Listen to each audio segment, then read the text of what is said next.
There we are. Good Monday evening, everyone, and welcome to Carnivore Talk. It's open mic night here on Monday night, as usual, and so we would love to have you on the screen to enjoy some conversation about diet and nutrition and and experiences on this diet too. Or if you have questions, we would love to answer your questions for you too. So you can do that in the chat as well. Put a Q before your question and a question mark afterwards that'll highlight for us, and we eventually get to answering all the questions. So please be patient because we also tend to get behind on the chat. But we have a good topic tonight. We're going to talk about why carnivore is the most ethical way to eat, which is kind of, I would say, flies in the face of what most people would think. But we're going to explain that here in a little bit when we get into our topic. Oh, probably about 8:30, 9 o'clock. So, but we're happy to have you. And remember, you can be on screen whether you are a vegan, a vegetarian, whether you're just eating the standard American diet, whether you're keto, ketovore, low carb, animal based, paleo, as long as you are kind, you're welcome to click that link and join us on screen. If you're not kind, I have a little button that'll remove you. So, but we'd love to meet you, love to talk to you, and if you've been watching us for a long time, you know how enjoyable this is. If you're new here, give it a shot. We're sure you're going to like it.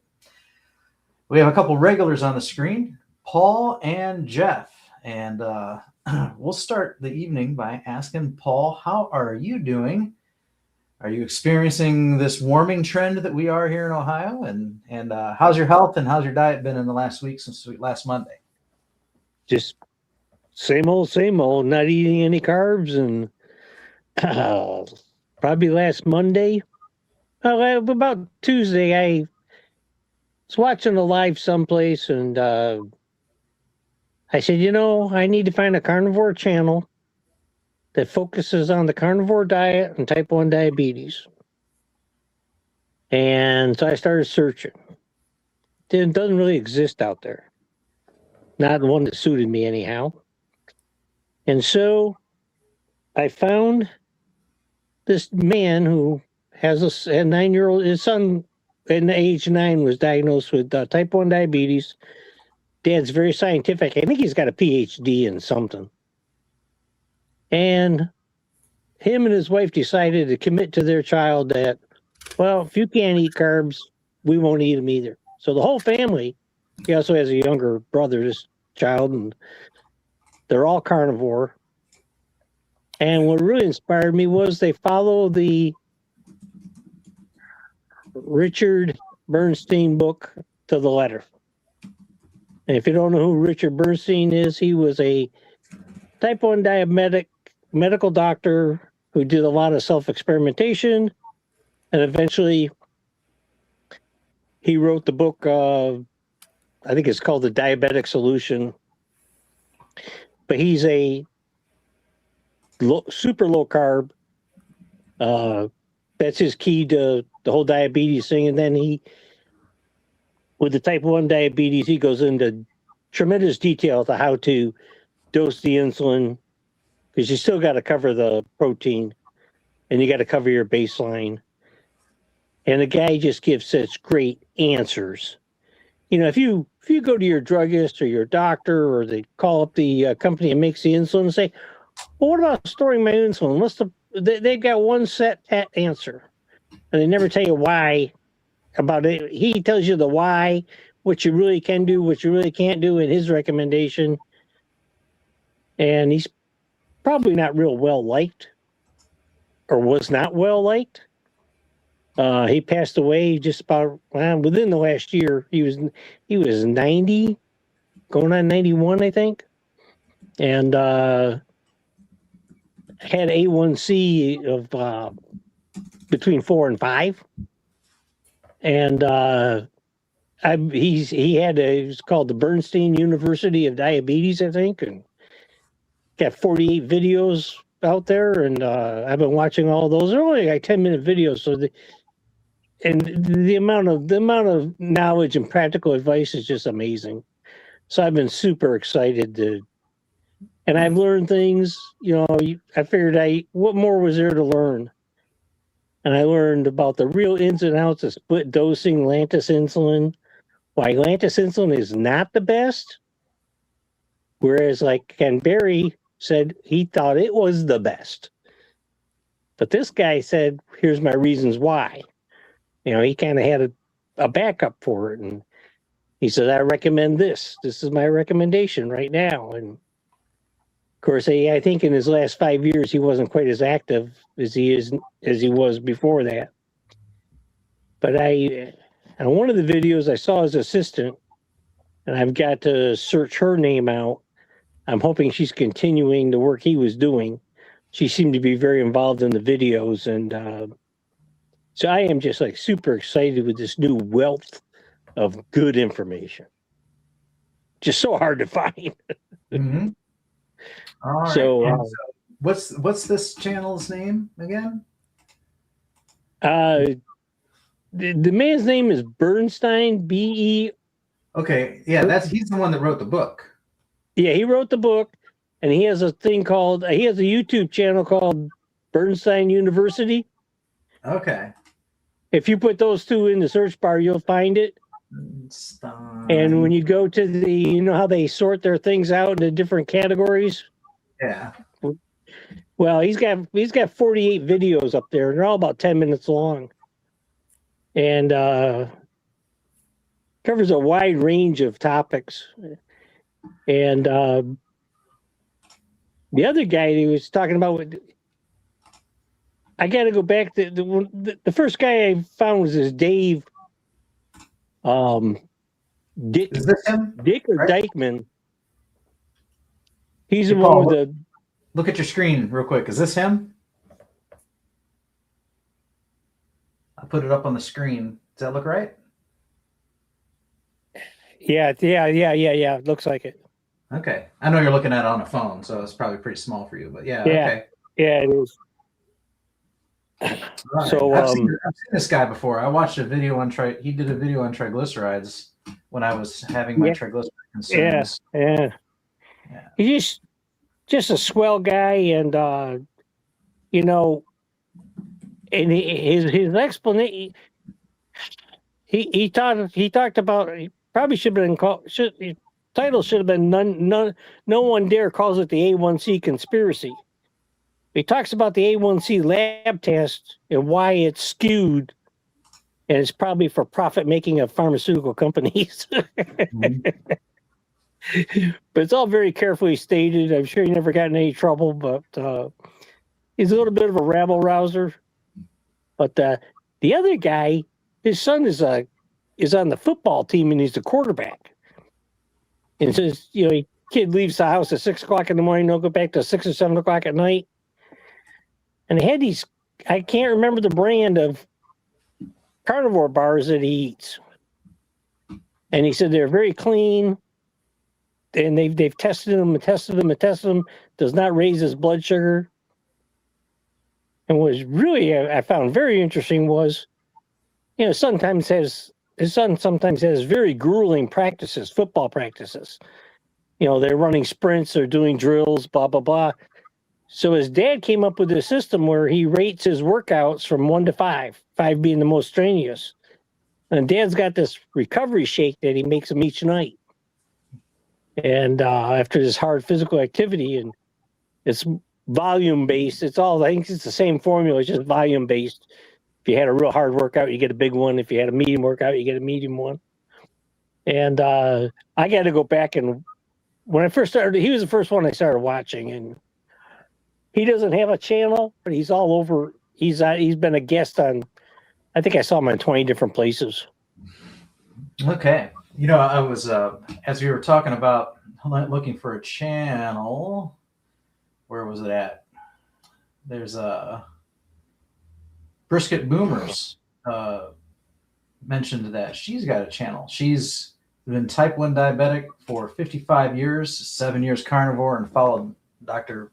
Bernstein's since 1996.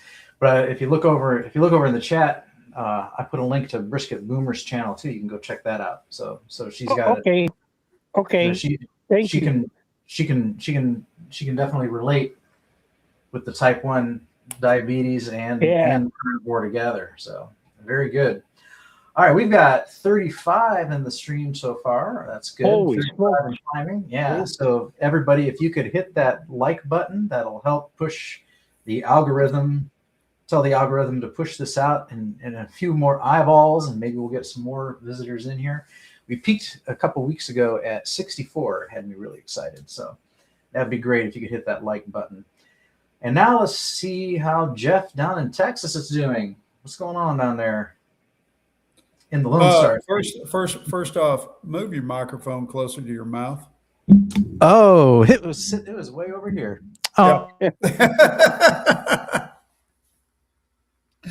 Anyways, we're doing great down here. Weather has been absolutely wonderful, been gorgeous. So it's allowed us to get a lot of work done outside. I'm still working on brush cutting. I've gone through. I'm on my third chain on my chainsaw, and my second bar, and my second sprocket. So it's really wearing out my chainsaw, but it's still a good thing. It's absolutely wonderful weather. I've put on 5 pounds, and that's due to a combination of I'm taking creatine and I'm hitting the weights really hard. People our age, we have to take into account that we start developing sarcopenia. And you can actually start it way earlier than in your 60s. But it really got to be noticeable on me this year, or actually last year. I was just getting weaker. I was losing muscle, and so I decided I need to do something about it. So I'm hitting the weights hard. I'm taking creatine, and trying to build some muscle and some strength back. And it's working. I feel better already. I was riding my motorcycle today, and I noticed my motorcycle didn't seem as heavy to me. I was able to handle it and move it better. Everything about it is everything about my body is starting to feel better. And I've only been doing this now for 2-3 weeks. So, but like I said, I have gained 5 pounds, but that's a good thing. I was at 160, so 165 on a 6-foot frame ain't bad. Mm-hmm. And it won't hurt my feelings none if I get up to my old high school weight of 175, as long as it's all muscle.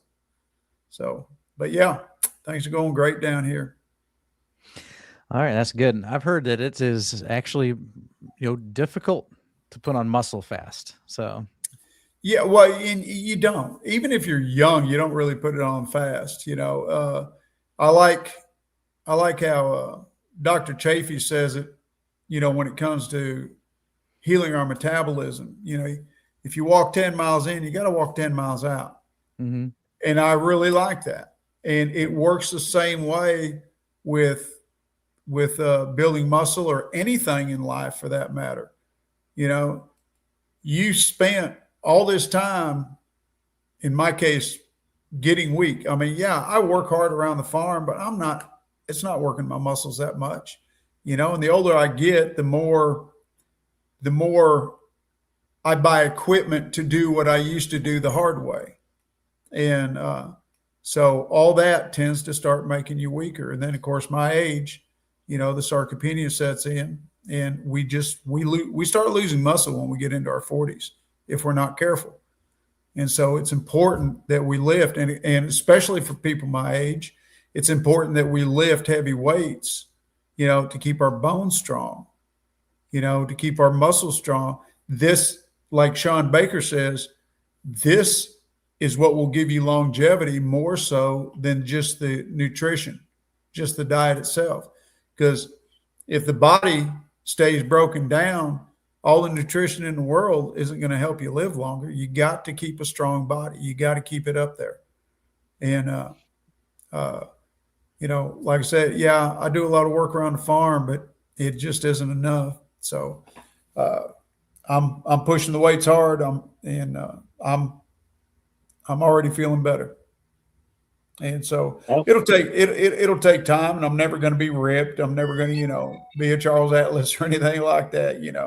But there was a time when I was a gym rat years ago, back in the 90s.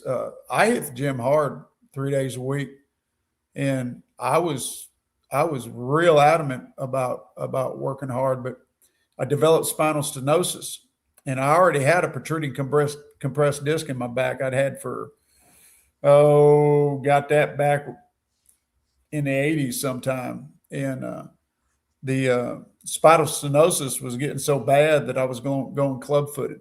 I couldn't feel my feet anymore. And when it would flare out. And for those that don't know what spinal stenosis is, it's the bones surrounding your spinal cord and the nerves around your spinal cord. They're growing, and they start pressing on those nerves. They start cutting off the supply, and eventually it can lead to paralysis. It can lead to what do you call it? Incontinence. You can lose everything from the waist down, or from where that pressure is at. And I was to the point where I couldn't walk 50 feet without losing the feeling in my legs and my feet, and I'd start going club footed. And so I had to have the surgery where they go in there and they rotor out the bone there to free up the nerves. And but anyways, because of that plus the surgery, I quit going to the gym and I quit working out, and that was a big mistake on my part. So I'm back at it now, and back at it hard and strong. Yeah, I used to work out, I don't know, 20 years ago or so, and then I haven't been doing it for a while. So I'd love to either get a gym membership again or get some weights up here. I'm not sure whichever one would motivate me more, but I've heard, since I've joined this, community and got into the health and nutrition space and the carnivore space, that lifting heavy things is really what you want to do. Exactly. So it's better than pedaling or an elliptical or a treadmill. You want to lift heavy things, and so get started at your age before you reach my age. Yeah. So I work hard. A lot better off for it. I work hard as a tile setter, but I do feel like some of those products are seem to be getting heavier and heavier, which could be a sign of me getting a little weaker and weaker. So, and a lot of people think that if their job is a hard job, and they work hard and they're using their muscles, a lot of people think that's enough, but you're not going to get a complete workout. Mm-hmm. I've got a program that I follow, and I'm working upper body one day. On Mondays, it's all push movements. On Wednesdays, it's legs and abs. On Friday, it's all pull movements, but upper body, and then 2 days of rest and start all over again. But it's important that you start as early and as young as you can, in my opinion. Bernstein's got 4 really great exercise videos, and he shows the method he uses. And what really impressed me was he age related it, showing how he was probably 85 when he made this video. He says, I only exercise each muscle once a week. That's all I do. Yeah, he worked out three days a week, covers them all. And but what really got me was he's talked about carbs affecting carpal tunnel syndrome. Carpal tunnel, the carbs are inflammatory on carpal tunnel. I believe it. And yeah, and the frozen shoulder, which I've heard about, but I've never gotten into it at all. And so did you know that Dr. Bernstein passed away? Yes. Okay. All right. Yeah. I was just looking him up. He passed away April of 2025. I was looking at that YouTube channel you shared, and I noticed he hadn't uploaded in over a year, and he was 90. Yeah. So Yeah. you're saying he had great exercise videos. I'm like, oh, this guy's 90 years old. And those must be great exercise videos. He you know, he had a little timer that he used, Mm-hmm. and I got to go back and I'm gonna mimic what he's doing, and I was very impressed, and simple, straightforward, and he talked about how to have, if you got a partner, another type of exercise method to do, and I'm just getting into this, so I really don't know all the terms, but he had names for a lot of stuff, and I was very impressed, and I thought, geez, you know, and the carnivore diet transforms you tremendously, but then that last, you gotta move.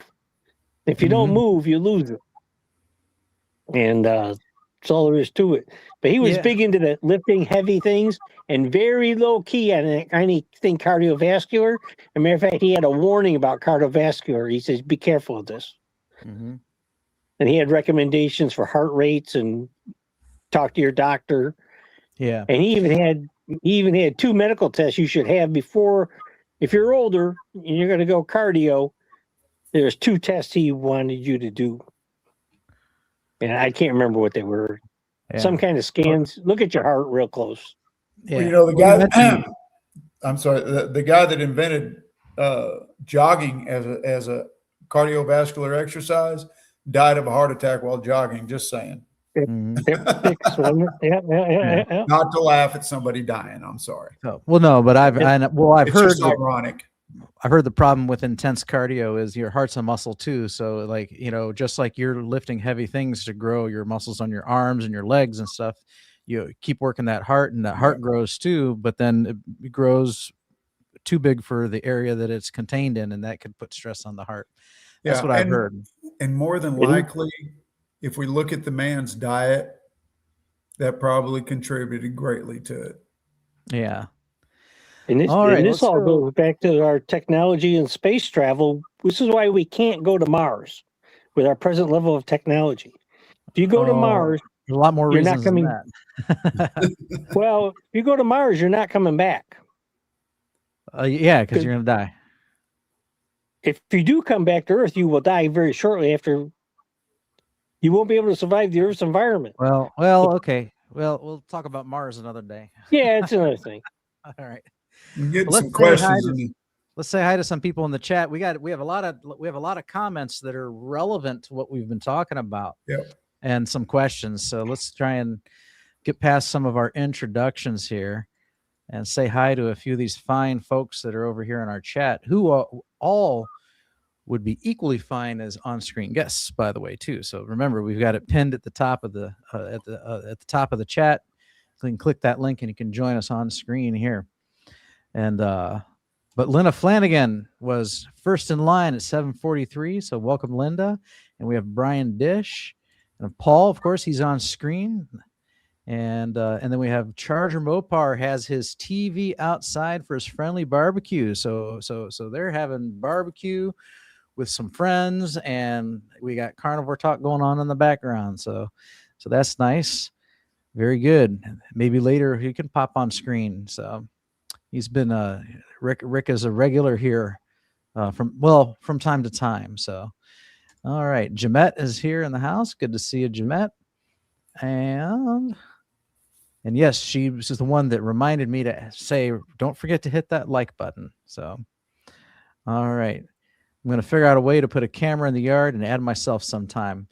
So I have a laptop, so I can pull that off pretty easy. I don't know if you have a laptop or if you use a desktop. So, but it can be done. You can also use a mobile device too. If you have a mobile device that's, iPad or an iPhone or something like that. Paul's on his phone, right? You're on your phone, right?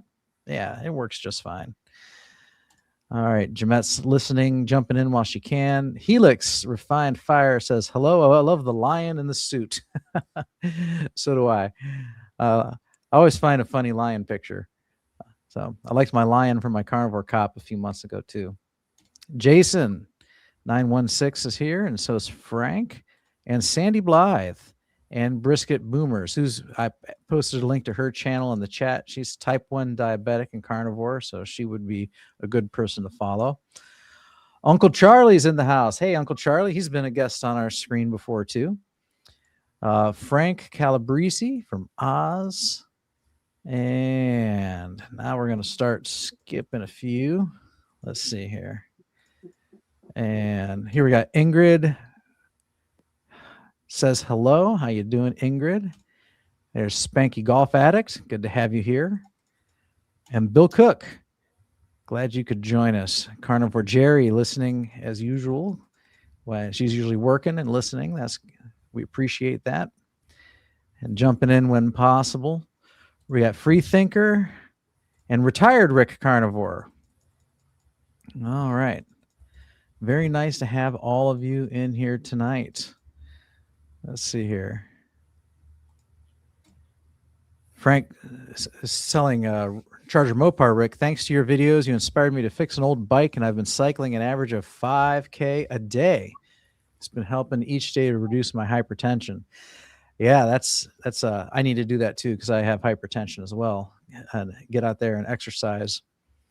And the weather's breaking. I don't know about where you're at, but we've been in a deep freeze for the last 2 months, but we're actually on our way up to 70 this weekend here in Ohio, which has us excited. All right. Let's see here. Dr. Barry had over 2K people watching his show. Oh, that was a slow night for him.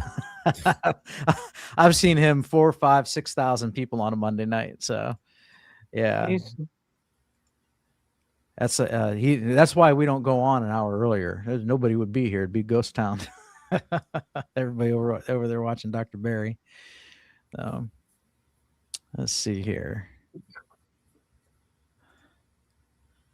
Someone last week said that it seemed like he had stopped making videos. He hasn't uploaded in a while, but I have seen a couple Dr. Barry videos recently. So maybe he was just taking some time off or vacation, or I know Nisha had a surgery, so maybe he just wasn't focused on his content for a little bit.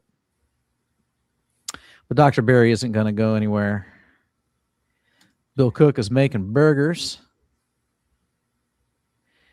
Retired Rick had some heart attack wings. And so bacon runners here. And we're going to get down to these questions here. Lions Danivore podcast. Good evening, gentlemen. Great channel. Well, thank you very much. Glad to have you here. Welcome to Carnivore Talk. Grammy G2's here. Very good. All right. So here's a question. Jason asks, thoughts on Kiltz's more fat-focused and other carnivore influencers protein-focused? I think it's all individualistic. I've heard Dr. Baker say he's more of a 60-40, protein and fat. People usually aim for 70-30 to start off, and then some people like to get a little extra fat, so they go 80-20. Some people go on fat fasts where they're trying to eat nothing but fat and no protein for a day or two, and to try and trigger that FGS21 hormone.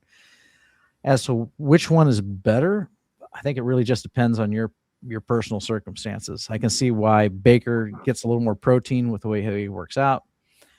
I think Dr. Kiltz he emphasizes fat because most people, when they come into this space, they have decades of indoctrination causing them to have a fear of fat.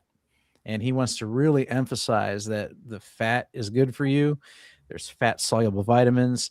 And then when you're on a high fat keto diet or high fat carnivore diet, if you're not eating carbohydrates, fat is your energy. So you don't want to skimp out on fat.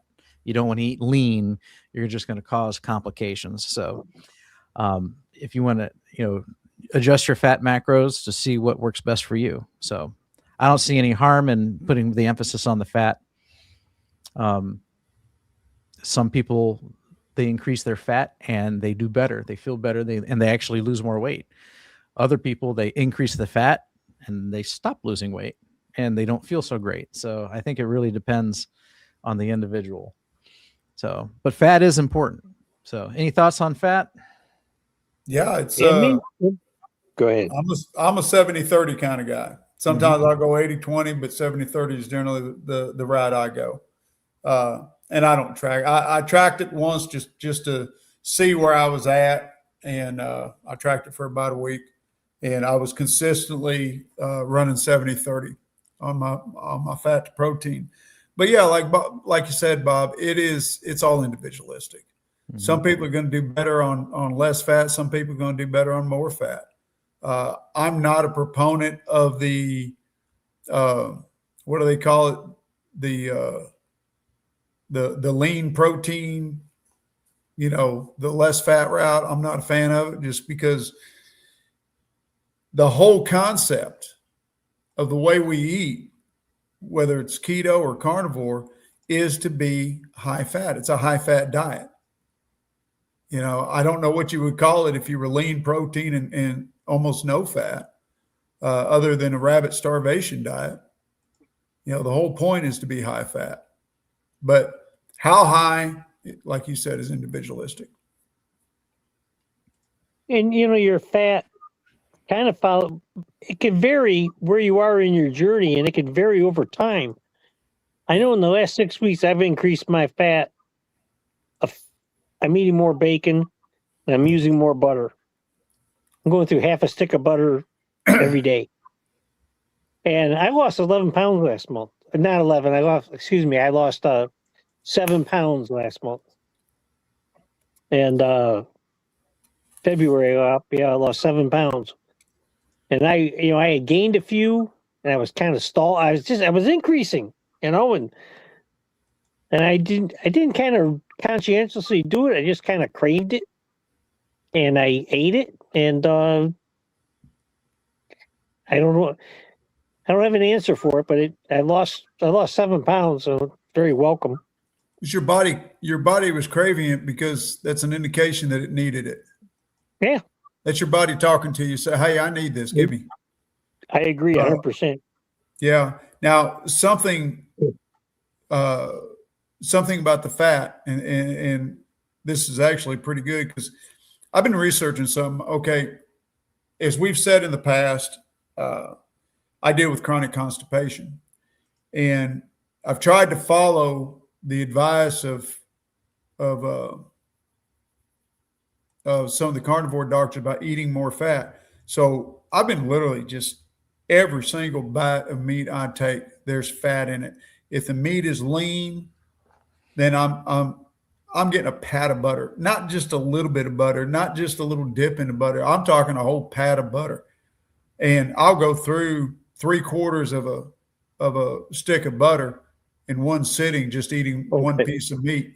Okay, so, but it hasn't been working with what I'm dealing with, and so I did some heavy duty research on it, and it turns out, because I don't have a gallbladder. All right. It turns out that in some people, not everybody, but in some people, and this may be my case, I'm still on an N of 1 experiment here. But for some people that don't have a gallbladder, you see what's happening. In the digestive process, your liver stores the bile in the gallbladder. And then when you eat fat, you have this explosion of bile sent into your intestines to help with the fat, with emulsifying the fats, breaking them down. All right. But in somebody like me that doesn't have a gallbladder, my liver is constantly dripping. It's constantly dripping. It doesn't know when to put the bile out there. So it's just a slow drip of bile going into my system at all times. It doesn't appear to be enough to break down and emulsify the high amount of fat I'm eating. So it's been recommended to me that what I may need to do is cut back on the fat, go ahead and go back to the way I was eating before, where I cooked my fat, or I cooked my meat in fat, and I didn't add any exogenous fat after that. So like, okay, I was eating a picanha this weekend,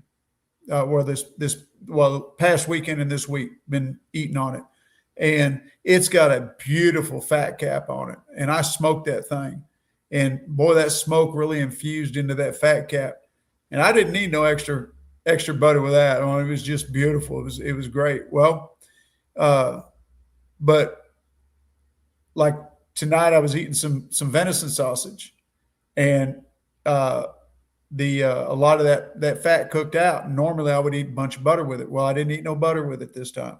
I'm going ahead and just eating what's there and not adding any more to it, because it turns out that maybe what my biggest problem is I'm not breaking down those fats. The bile isn't taking care of it.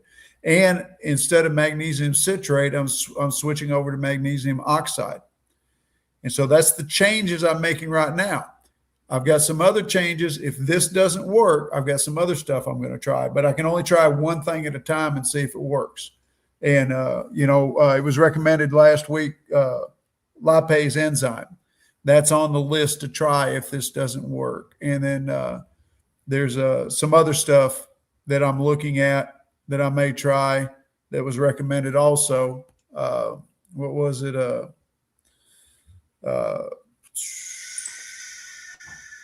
Oh gosh, let me find it. I know I've got it. Okay. Yeah. The lipid enzyme, glycine or oxbile TUDCA, TUDCA. These were things that were suggested that help with the liver and the bile and whatnot. But the thing is, those may actually work opposite of what I want to get done. So I'm trying the magnesium oxide first. We'll see how that works. But so yeah, I'm cutting back on my fat and just going back to what's in my meat. I'm not adding any extra right now. All right. Very nice. I was catching up, starring some questions here, starring some comments. So let's see here. So we talked about fat. Some more. We have another fat related question coming up here in a bit, but we got Aaron in the house. Hi, Booby Goats. How you doing? Uncle Charlie, does sugar feed all kinds of tumors? I'm guessing is what that says. Does sugar feed all kinds of tumors?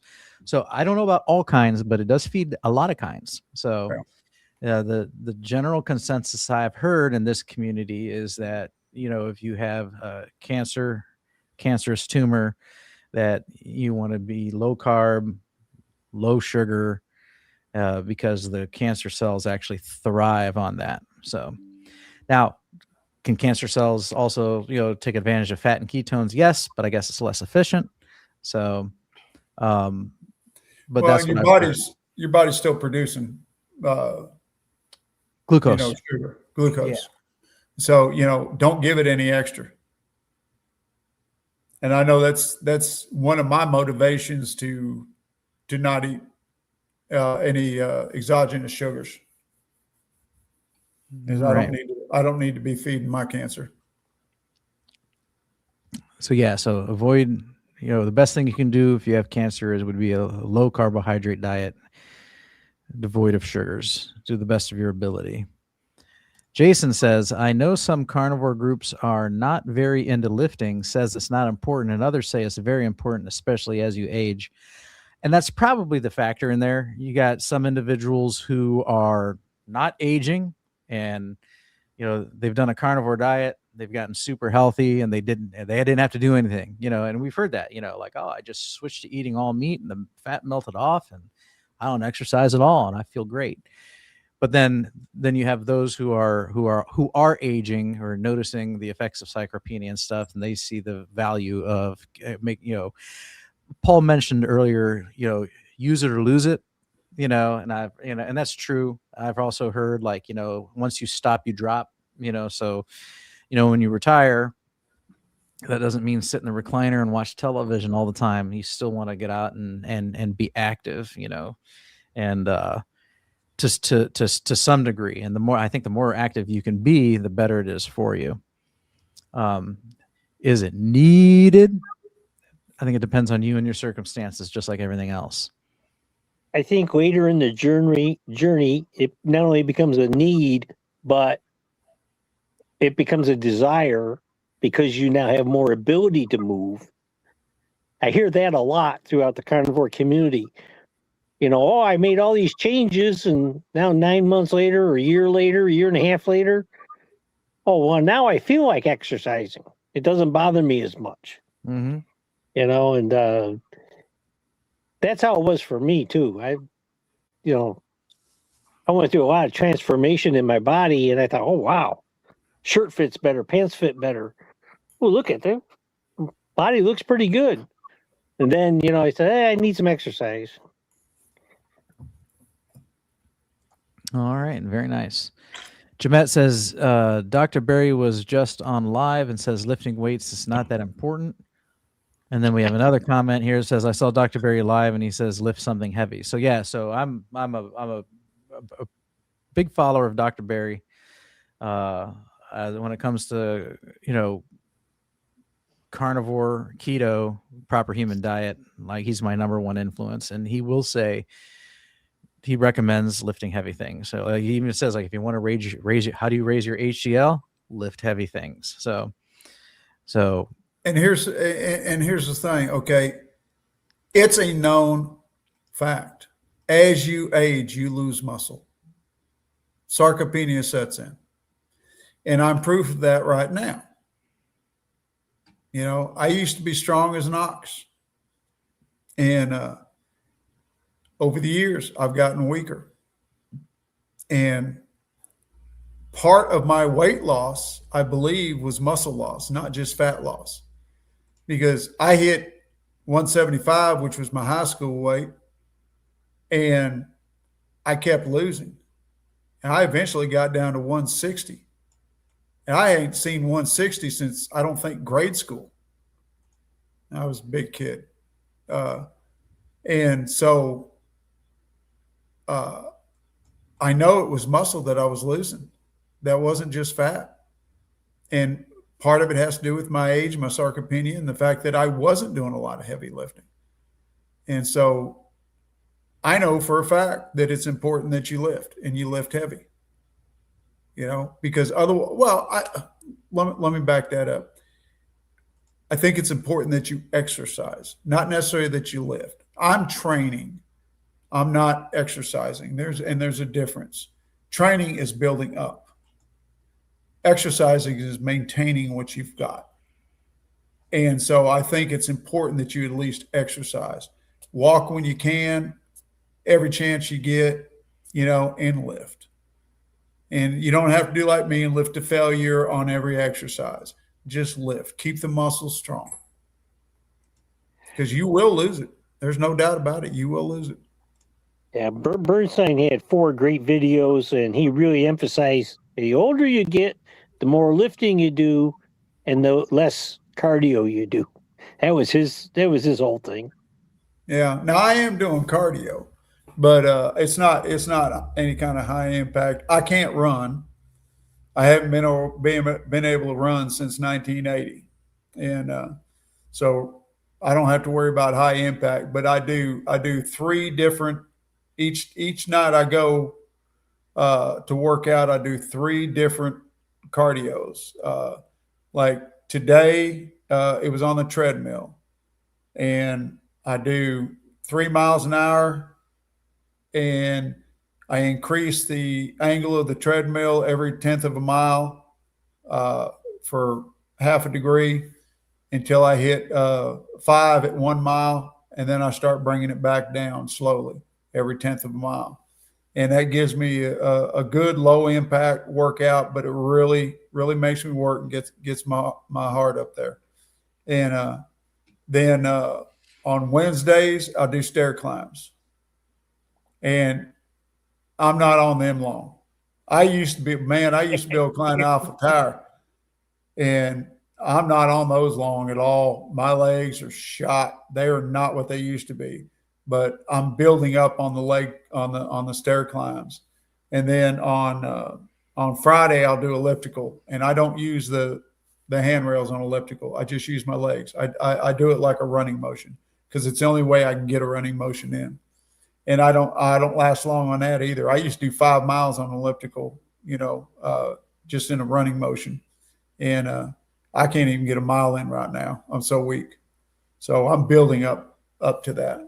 So I'm getting cardio in, and part of that is it's part of the workout because you don't want to work out cold.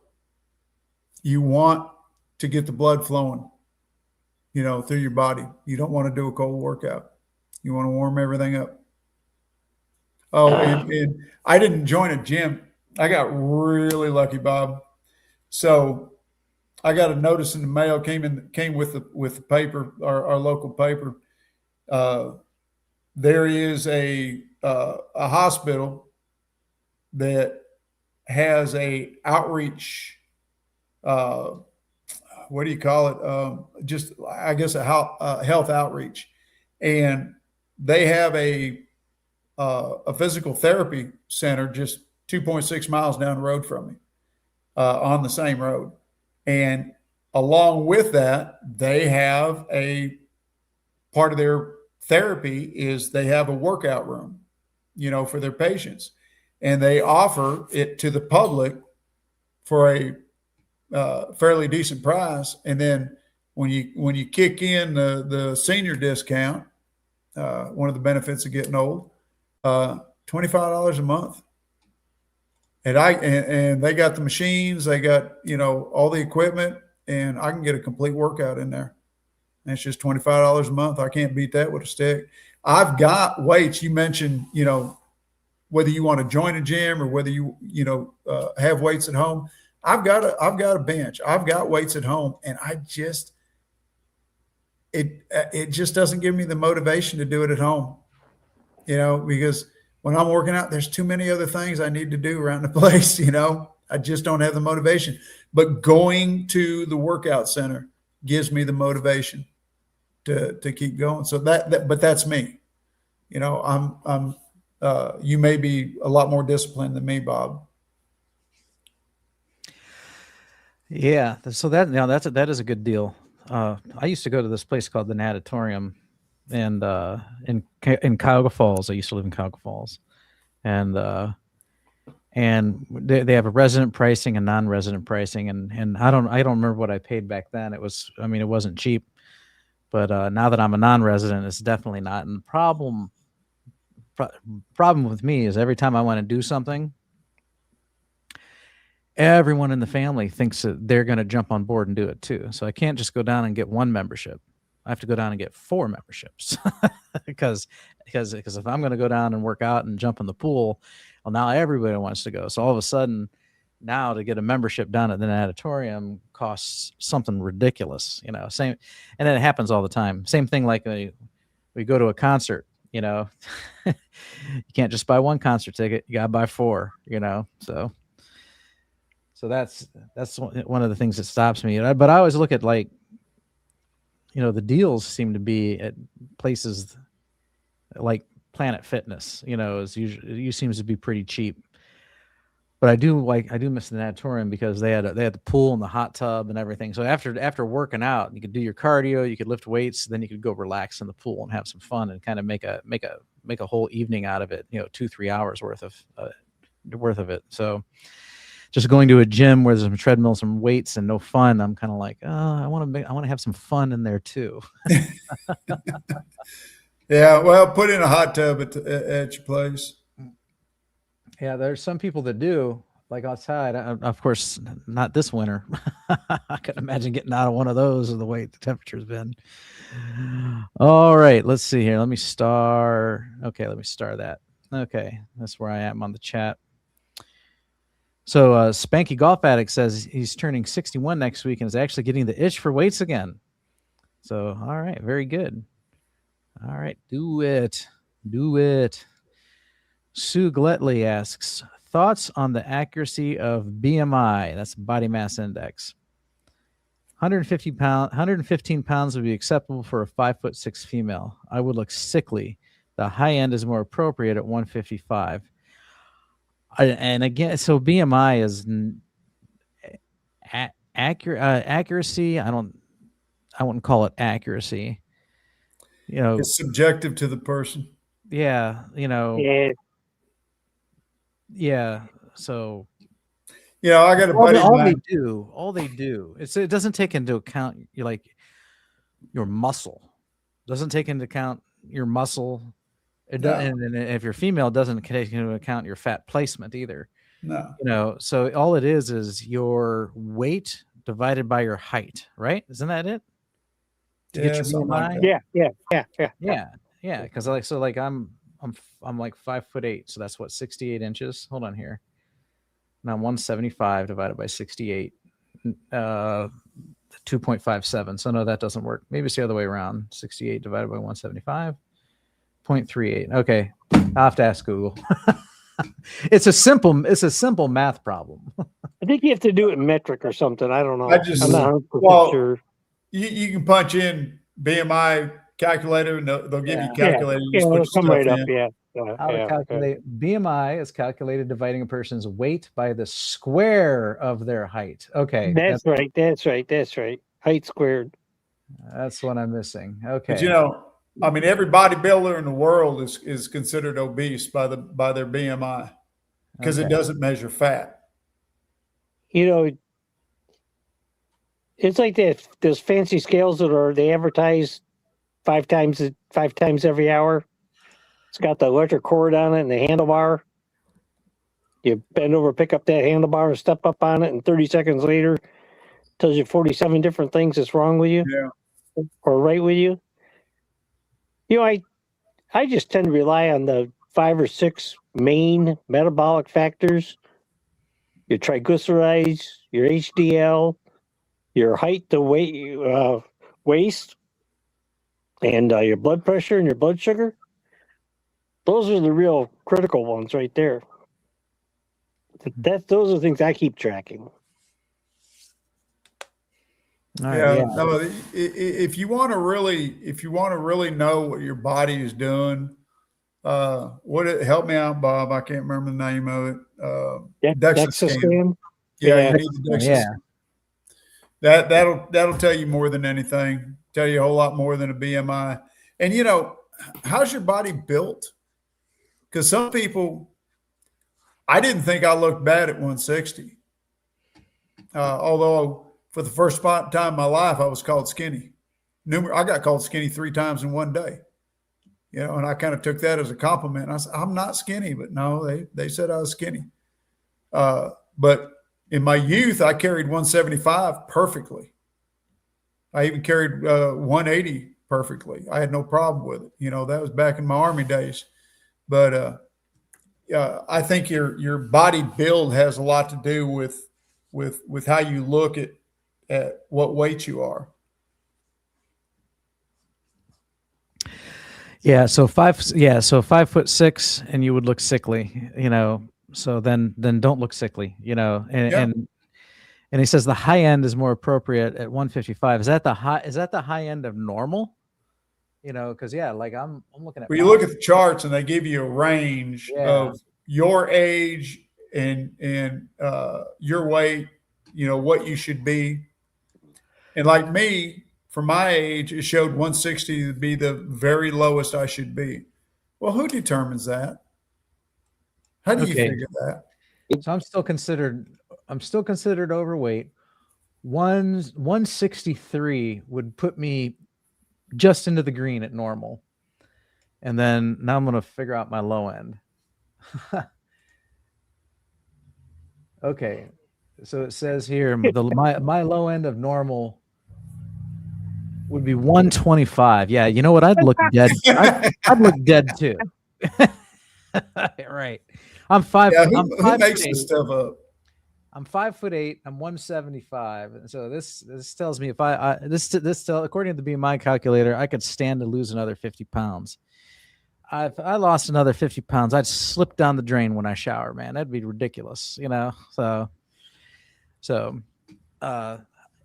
Now I know people that look super skinny, and they've always been super skinny. They're on the low end of that BMI, but it's if I agree. 115 is probably silly. You said Yeah, you would look silly or sickly. some people have a little bit bigger bones or a little bit smaller bones or thinner bones or something. Right. You get remember you when you go the initial change on the carnivore diet, at least my body transformed to more muscle, less fat. And I feel I have great bone density and pretty I have taken a few hard falls where I thought I should have broken something. Okay? And I didn't. And I felt hard on my arm, or I felt hard on my ribs. And I tripped over a pallet at work, and I thought for sure I was out. I thought for sure I'm going to be in the hospital. And I was fine. So, and I just kind of chalked it up to carnivore diet. I said, okay, I got stronger bones, stronger muscles, and I survived. Yeah. So just like Bride's Biscuit says, you got water, muscle, fat, bone. How does it differentiate? I agree. So like that. So it's kind of like calories. Okay. Is calories good for nothing? No, it's good for something, but is it accurate? No, it's a loose, rough kind of idea, kind of rough gauge of what you're eating. But, a calorie is not a calorie, same thing with the BMI. It's a rough approximation of how healthy you might be, but it's just a calculation. So I'd look at it the same way. Don't put too much stock into the BMI, and that's the way I would look at it. By the way, we've got 62 viewers. Our record is 64. So hit that like button. Get them out there. Share this somewhere where it's not spam and unwanted, but if you can share it on social media, that would be great. 62. We're 2 away from our record, which has me excited. Oh, we're at 64. We are now at our record. That is great. And for some odd reason, 11 of them are on X. We usually never get our viewers over on X. So that's pretty cool. All right. Going back to our next question, or not, this isn't a question, but hey, your buddy's back there, Jeff. Yeah, I saw that. Welcome back, Southbridge Fight Club. You've been MIA for about 6 weeks, so glad you returned. So small channels are more of a community of friends. We get heard. So yeah, that's true. If we had 2,000 to 6,000 viewers like Dr. Barry, I mean, how you wouldn't even be able to chat with each other. The comments would be flying by so fast. So this is definitely more intimate. So, we're definitely like family here.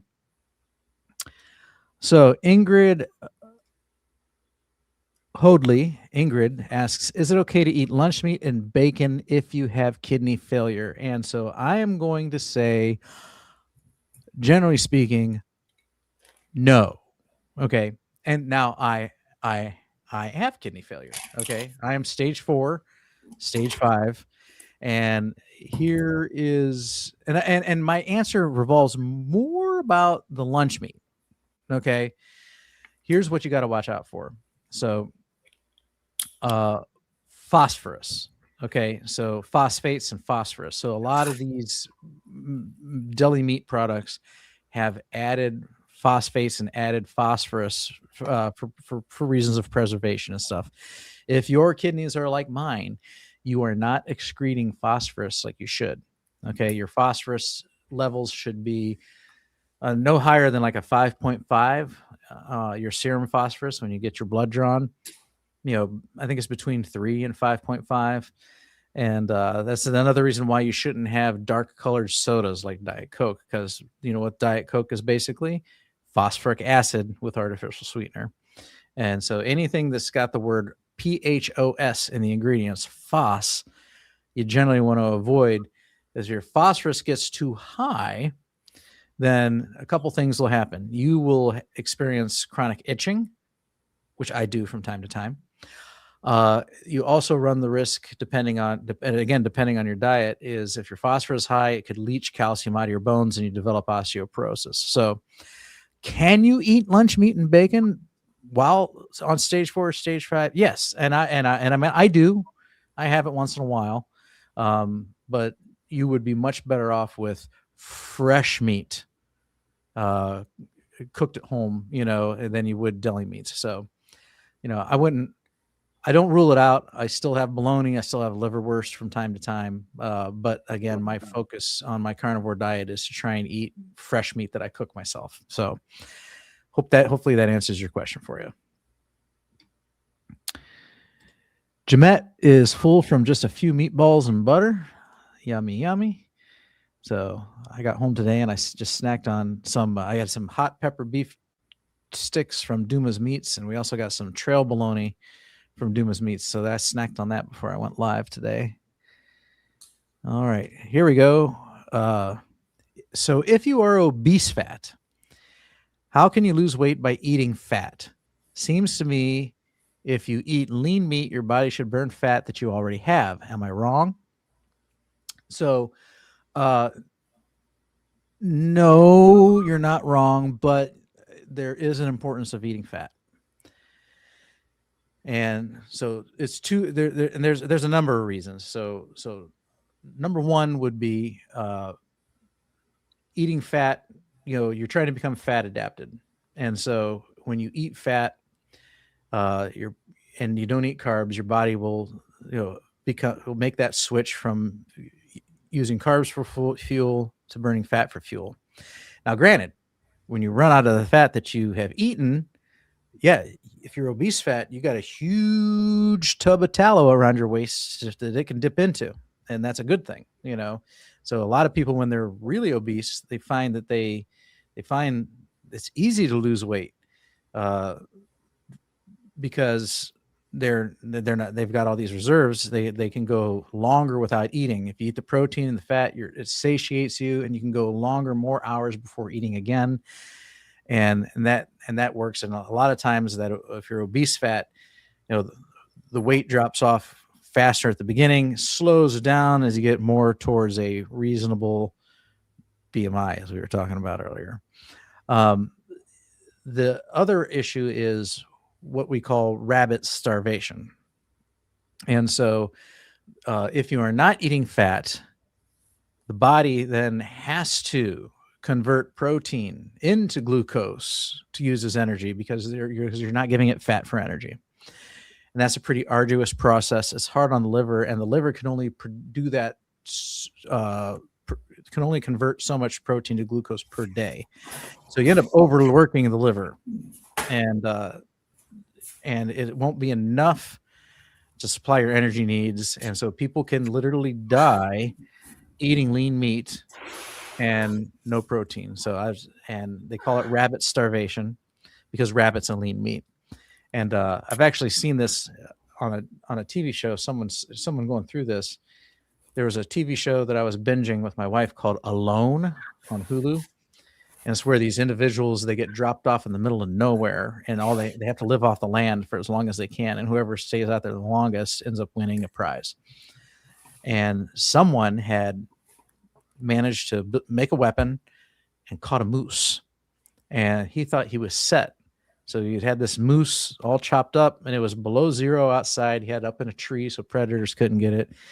And he was eating moose every day because he had plenty of it. Moose is a big animal, but he kept losing weight, and he actually started to get really sick, even though he was eating to his heart's content, because he realized that the problem was he wasn't getting enough fat. And he even made the comment, like, I had no idea I could eat like this every day and still lose weight and still maybe die, because I'm not getting what I need. So those are the twofold aspects of it. So you don't want to have rabbit starvation, and to become fat adapted, you have to be eating fat. You have to be training your body to use fat for fuel. Anything else to add to this?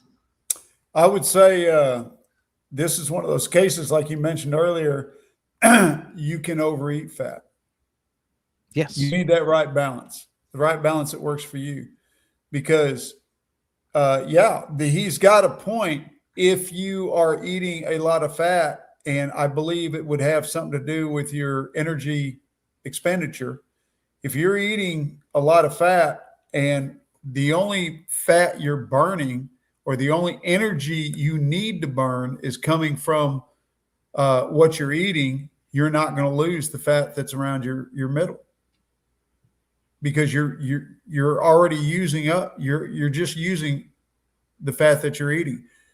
If you are, if you have a higher energy output, and what you're eating isn't just enough to carry you through the day, then yes, your body will start taking fat away from the stored fat.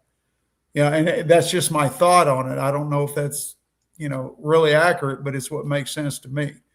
It seems to me I've heard that somewhere. But I think a lot of it has to do with your energy expenditure. So if you're, I did fine eating 70-30. I lost weight. I lost, 70 something pounds in a year's time. Well, no, I lost 60 something pounds in a year's time. And then I lost another 15 pounds the next year. But I lost a bunch of flab, and I know you did too, Bob. You lost about the same amount. And eating plenty of fat. So yeah, it doesn't make sense on the surface, but the way the physiology works on it does make sense. It does work. You also have to remember that fats is a nutrient. They cover a lot of, my understanding is a lot of the fats that we consume wind up going to hormones and certain essential building. There are essential fatty acids you have to eat or you're going to die. Okay. I don't know as though we store those. I think you have to eat those. Kind of my limited understanding of it, but Bart K gets into this pretty good, and he did an experiment. It was some part of a challenge. 14 days, they ate quite a bit of fat, and he lost, I think he lost 2 pounds of fat, and he measured it on one of those fancy scales. And well, yeah, this goes back to it being individualistic. People do better at 60-40, 70-30, 80-20 now. And then, if you eat less than 9% protein and the other 91% fat or more from fat, that is said to trigger that FGS21 hormone. So you end up burning more energy, kind of kicks your metabolism into overdrive. It's the same reason why the sugar diet works for some people. Because it's the absence of protein and all they're doing is eating sugar all day long, and they're losing weight. And that's why it became like such a fad for a while and then quickly disappeared. But that was the reason why it would work, because it would trigger that hormone. You can do the exact same thing, but instead of eating sugar and in the absence of protein, you can eat fat in the absence of protein. So, but yeah, no, there's a balance there, because like I can, if I pig out someday, like if I just have a day where I'm unsatiated and I'm just like hungry hippo, I'll be up on the scale the next day, so my weight fluctuates. I don't know, 3 pounds. I'm 175 and it goes up and down by 3 pounds, depending on the day. So kind of like the tide, so about normal. Yep. Plus or minus 3. Yeah. Yeah, plus or minus 3 typically. All righty. Bill Cook says, I've heard somewhere that the liver will accommodate the extra bile by making storage room in the liver. I don't know if it makes storage room in the liver, but I heard it'll use the bile ducts, and I heard that it ramps up production once it adapts to your pattern of eating, And Bill Cook, I don't know where it would store it. Yeah, Bill Cook says he also has no gallbladder. And But Leonard Flanagan has no gallbladder, been high fat for 10 years, so, and this is one of those things that, once again, everybody's different, just like, when you first lose your gallbladder, you're going to have more issues, but in time your liver adjusts. But you know, I know people that lost their gallbladder, you know, around the same time I did. I never had any trouble eating anything, nothing at all. Eating fats didn't bother me. Nothing changed. Might have to do with the fact that I already had IBS for many a year before I lost my gallbladder. But I know people to this day that have been missing their gallbladder just as long as I have, and there's still foods that bother them that they can't eat. You know, so once again, it's going to be different strokes for different folks. Yeah. My daughter just lost hers last year, and I think she just recently told me the only really problem food she has is I thought she said seafood, maybe shellfish. I thought that's what she said. I can't verify that right now, but she's doing fairly well with it. Uncle Charlie says, was watching a podcast guy get rid of colon cancer that spread to liver stage 4 from eating carnivore diet. People don't realize how bad sugar is for you. So yeah, sugar is very bad for you. I'm thinking of, was it Jeff DeProsperous? He had colon cancer and he tried fasting and the carnivore diet, and he got a couple extra years out of him before he passed away. He was given a couple months. He ended up lasting a couple years. And so yeah, I know a lot of people who try to fight their cancer by going carnivore. Carnomofo says, my 5-year carniversary is tomorrow. Gonna steak and bacon it up. Well, congratulations. Happy carniversary. 5 years. Yeah. That's mine will very be in nice. July. Yeah, cool. I'm a couple months away from my 3-year, so I'm catching up. But good job, really. All right. Jamette says, I like the steps. I try to do 5 to 10K as even walking in your home adds steps. Yeah. Oh, okay. Yeah. It's like a step counter. Yeah. Like I wear a Fitbit or a smartwatch or something like that. Yeah. Try and get 10,000 steps a day. I mean, that's a good goal. So let's see here. My father was doing that after he retired. He would go down to the park and walk it all the time. Make sure he got his 10,000 steps a day. I go to the paint store. Yeah. All right. So let's see here. Put that thing on the paint shaker.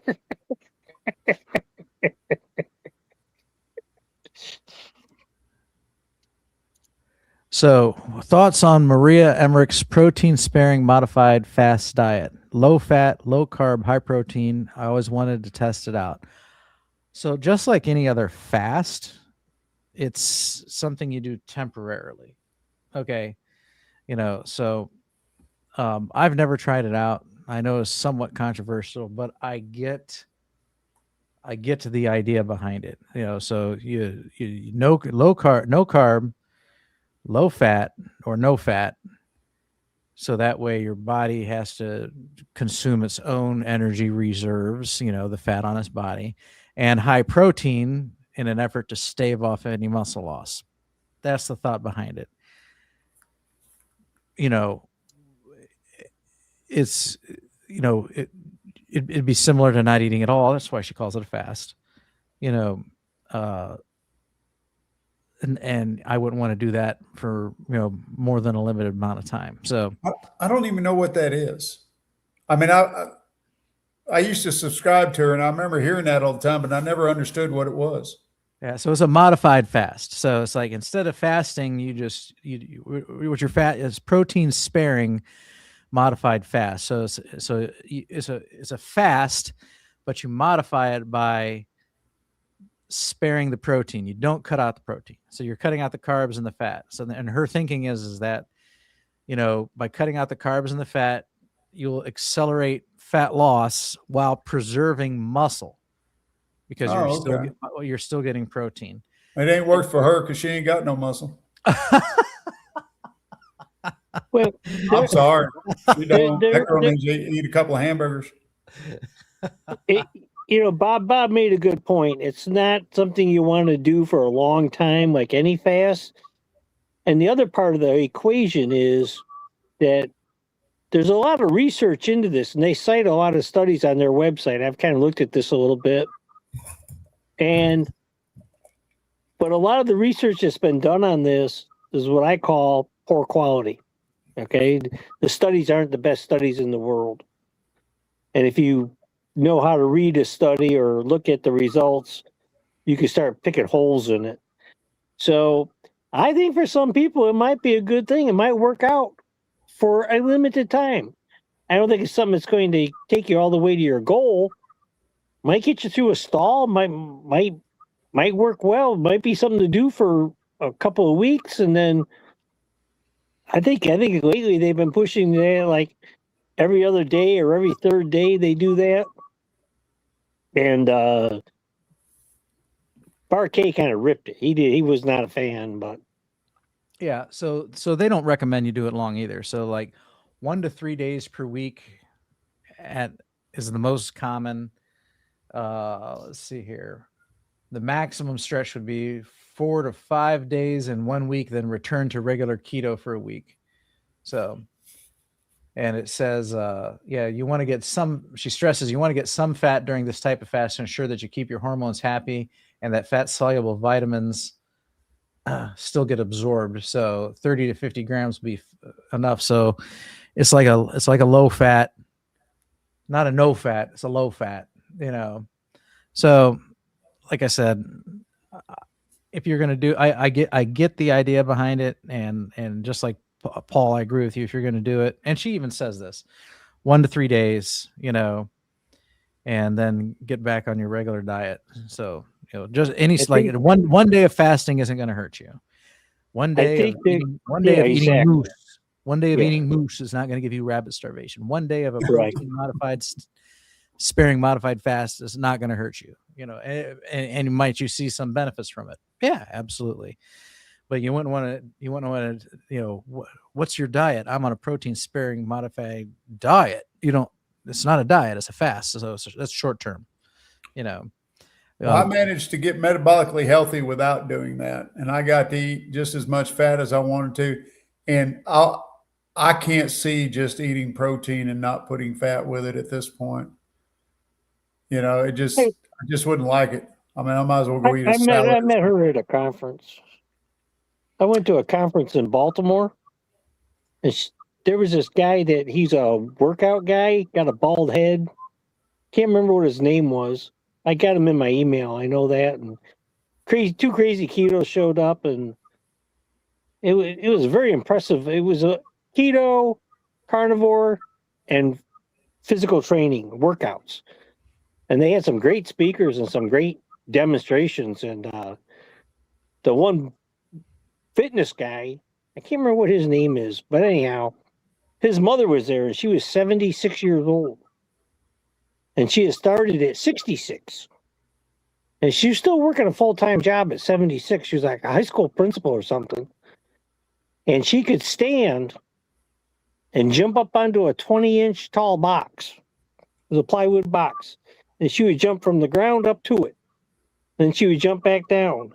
And she had real bad, thinning of the bones, whatever they call that. And it took her 10 years, but she conquered. She's got strong bones now. She doesn't have that, whatever they call that. And so it was quite a little conference, and she was there selling all her cookbooks. She's got a ton of books. And I bought the one book. It was Cooking for Kids, Keto Cooking for Kids. A great book. And my daughter uses it a couple times a week. I think what you're thinking of is osteoporosis. Osteoporosis, yeah. I could just. This is where Dr. Baker talks about, why we need, at our age, we need to lift heavy to build up, because it builds up our bones. It builds up the strength in our bones. And I've never had a broken bone in my life. I have fractured. Well, I broke a finger one time, but me too. I fractured my hip, but it wasn't a break. I dislocated and fractured my hip, but it was not a break. And I've had some hard hits. I mean, I've run into trees on horseback. I've been stepped on by bulls. I've been crushed against a fence by a herd of cows, and I've had multiple motorcycle wrecks. I've been in numerous or one really bad car wreck, and I've taken some pretty heavy falls, and I have never broken a bone. I've just got extremely strong bones, and I don't want them to get weak. So I'm definitely going to keep lifting. All right, Yeah. very nice. So there we go. Bill Cook says, I made weights with old jugs and gravel. That's creative. Very good. Josephine Cowley says, I'm hoping to start swimming at least 2 times a week. That would be good exercise. That's excellent exercise. Yeah, that's very good. Now we go back to, we're talking about kidney failure. Ingrid says, I have itchy feet. So, I tell you where I will itch. Well, I can itch all over, but it's my lower legs. So I can take my socks off and then my lower legs will itch. And I've scratched them to where like my leg hair's gone down around my ankles and stuff. So that could be from the phosphorus. So Ingrid, if you're still in the chat, what stage CKD are you? Are you on dialysis? Have you had any blood work done lately? And do you know your phosphorus level? So all those are important questions. So if your phosphorus is under 4.5, and if you want to eat bologna and bacon, then I wouldn't worry about it, but if your phosphorus is up at like 6.5, like what mine is, I still eat bologna and bacon, but my focus is on fresh meats, so that is the danger. Other data will mention the sodium too, which I think is a non-issue. My sodium's always low, and a salt to taste. I don't get a lot of sodium because I don't eat junk food anymore.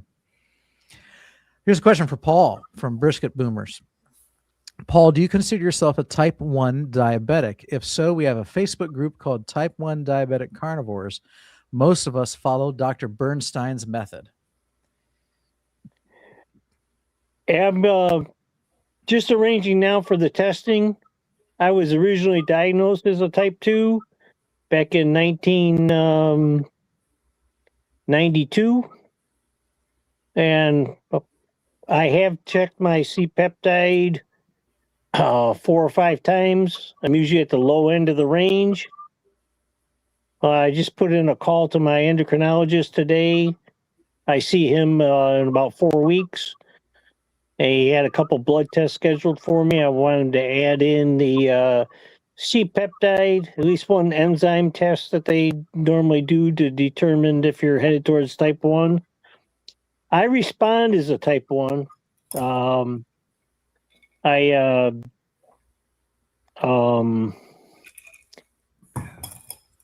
eat 0 carbs. I wear a CGM. I know exactly what happens if I eat.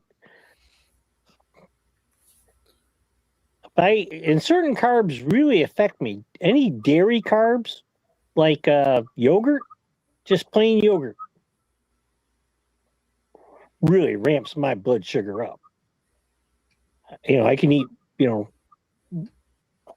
raw Greek yogurt, no sweetener, no nothing. Just, man, it shoots it up. I'll go from 120 to 240 just 5-10 minutes on a quarter cup serving.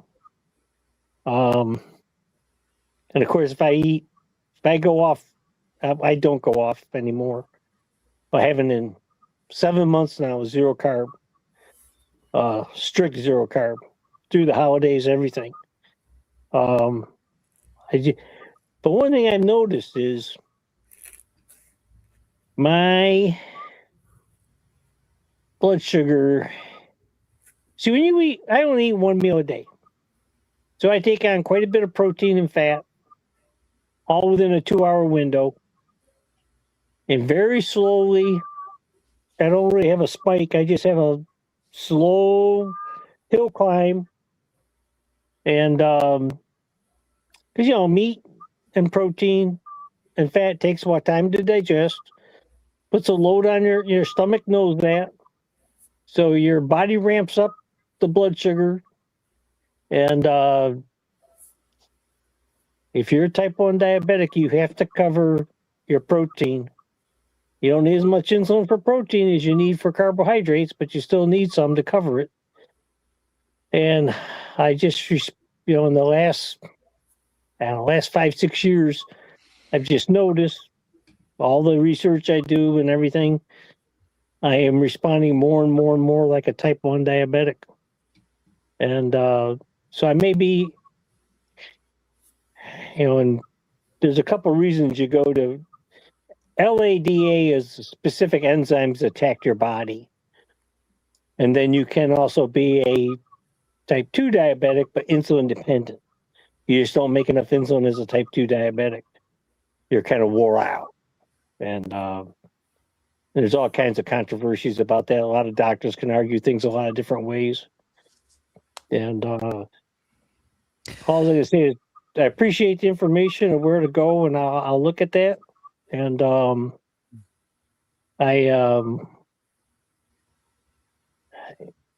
want to talk to more. So within a month, I see an endocrinologist on the 3rd. Hopefully have all the labs done before that. Not the 3rd of March, but the 3rd of April, that Friday.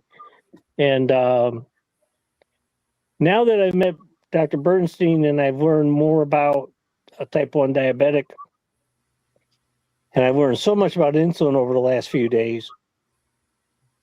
Insulins are, the newer insulins, the analog insulins are very powerful and very fast. And compared to the insulins they were making years before. And so there's benefits to some of the older insulins. There's benefits to them for a type 1 diabetic. Some insulins just act too fast. And, because of the increased need for insulin for so many people, because here's what really astounded me, really shocked the living daylights out of me. The average type 1 diabetic, this is the average across the nation. Every time they've done a study, comes out to about 8.4 for the A1C. The average, on average, the type 1 diabetic in America is 8.4. And an A1C, that is extremely high. And I've heard Ken Berry mention this, and Bernstein really went into it. The lower your A1C, whether you're a type 1 diabetic, type 2 diabetic, or just a normal person, the lower that A1C is, the healthier you're going to be. The less risk of everything. And it's almost like a barometer for your body. Dial, whatever you want to call it. And that has made a big impression on me in the last 7 days, is all I can say. I think when you hear doctors say the same thing the other doctor said, and you get 4 out of 5 doctors recommend this or that, it starts going together. Yeah. So I know in the past you've said that you have LADA.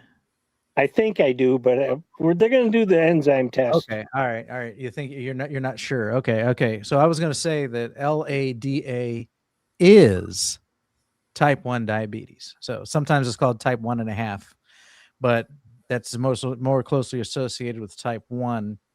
And it's an autoimmune issue where your immune system is attacking the beta cells in your pancreas. So, but you can be and I don't know how I'm not exactly. I can't reverberate the exactly what there's also what's known as a type 2 insulin dependent diabetic.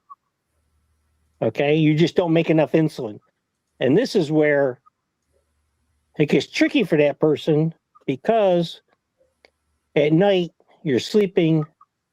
How much of your baseline insulin do you need to take? So your long-acting insulin, and this is where I was really, really impressed with Dr. Bernstein, the split dose of that insulin and the timing of taking it he has found to be very important, and he's helped a lot of people with that. And then never, and I've Googled this. When should I take this insulin? Should I split the dose? Blah, blah, blah. And of course, the insulin manufacturers of long-acting insulins do not recommend split dose. It's a, what do they call it? Off. It's not FDA approved, or it's not approved by the drug manufacturer. Yeah, I'm not sure. This is your expertise, not mine. off label. There's a term for when you use a drug for something else that's not been called or used in a different way. I think that sounds right. Yeah. Yeah, they don't encourage you to split your insulin dose, but if anybody knows this stuff, I wouldn't. Well, it sounds like that Facebook group could be very useful for you too. So yeah, could you repeat that one time to me? Just say that. Oh, it says, I put the comment back up on the screen. So she just says that there's a Facebook group called Type 1 Diabetic Carnivores. Oh, okay. Yeah. Type 1 Diabetic Carnivores. So what are you, Paul? You are a Type 1 Diabetic Carnivore. Just remember that. That's the name of the Facebook group. Okay. I got it. Thank you. All right. Lexus is here just after meeting with her Christian mentor. Glad you could join us on a Monday night. We're always happy to see you here. She says, I'm wondering, for those who are also Christian, do you believe in miracles? She does not. So depends what you mean, and depends what she thinks you mean when she says she did not. So like, if you go back to the creation of the universe, the creation of the earth, that's a miracle. I mean, look at Mars compared to the earth. The earth is unique. Okay. I consider that a miracle. How about the parting of the Red Sea? How about the 10 plagues?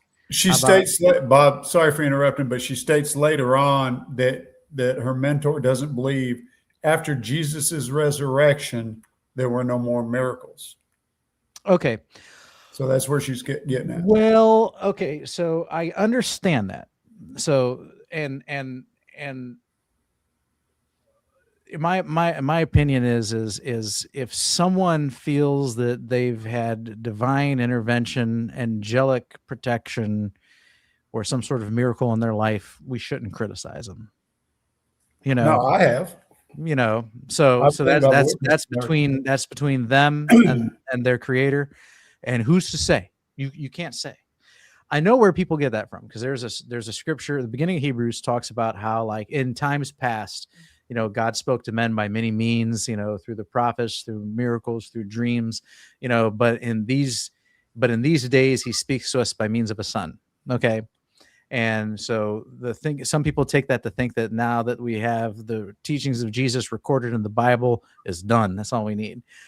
There's another scripture in 1 Corinthians 13 that talks about there's the gifts of prophesying, the gifts of healing, the gifts of tongues, all these spiritual gifts that were used to identify that the new Christian congregation is not, God was not with these people and no longer with the Jews. These miracles served as signs. But Paul says that they will all those will eventually be done away with, and all we'll have left is love. And love was supposed to be the identifying, feature of true Christians. So when the apostles died, and those who they laid their hands on and passed these miracles on to them died, those things would disappear. Does this mean that there's no more miracles today or divine intervention in one's life? I wouldn't say that. I think I've had divine intervention and miracles in my life. Those were signs and wonders. Right. I don't even classify those as miracles. Those were signs and wonders. That's a good show the power of Christ. Mm-hmm. We still have miracles today. Yeah. I personally have witnessed one. I won't go into details, but I've personally witnessed one in my life. Yeah, there's still miracles, and like I listed later on in the chat with her, that God can do anything he wants when he wants. So for us to say that there are no more miracles, I think is rather foolish, because now we're saying God can't work a miracle, or he won't work a miracle. And I don't think that's a good thing to say about God. You know, God will do what he wants when he wants. There's been too many people that have had miraculous healings. There's too many people that have been saved from miraculous things that they shouldn't have been saved from. To say that those aren't miracles, I don't know. I wouldn't deny God anything. Yeah. So, like I I'll said, just say one thing. I'll just say one thing on this. In my opinion, the problem with most Christians is this: they don't understand the true power of God. Okay, and here's what I mean. Amen. When he created the world, okay, do you think he put a mama buffalo and a baby buffalo out there on the Great Plains and said, "Okay, go at it"? I think there was a herd, maybe 10,000, 20,000, 50,000.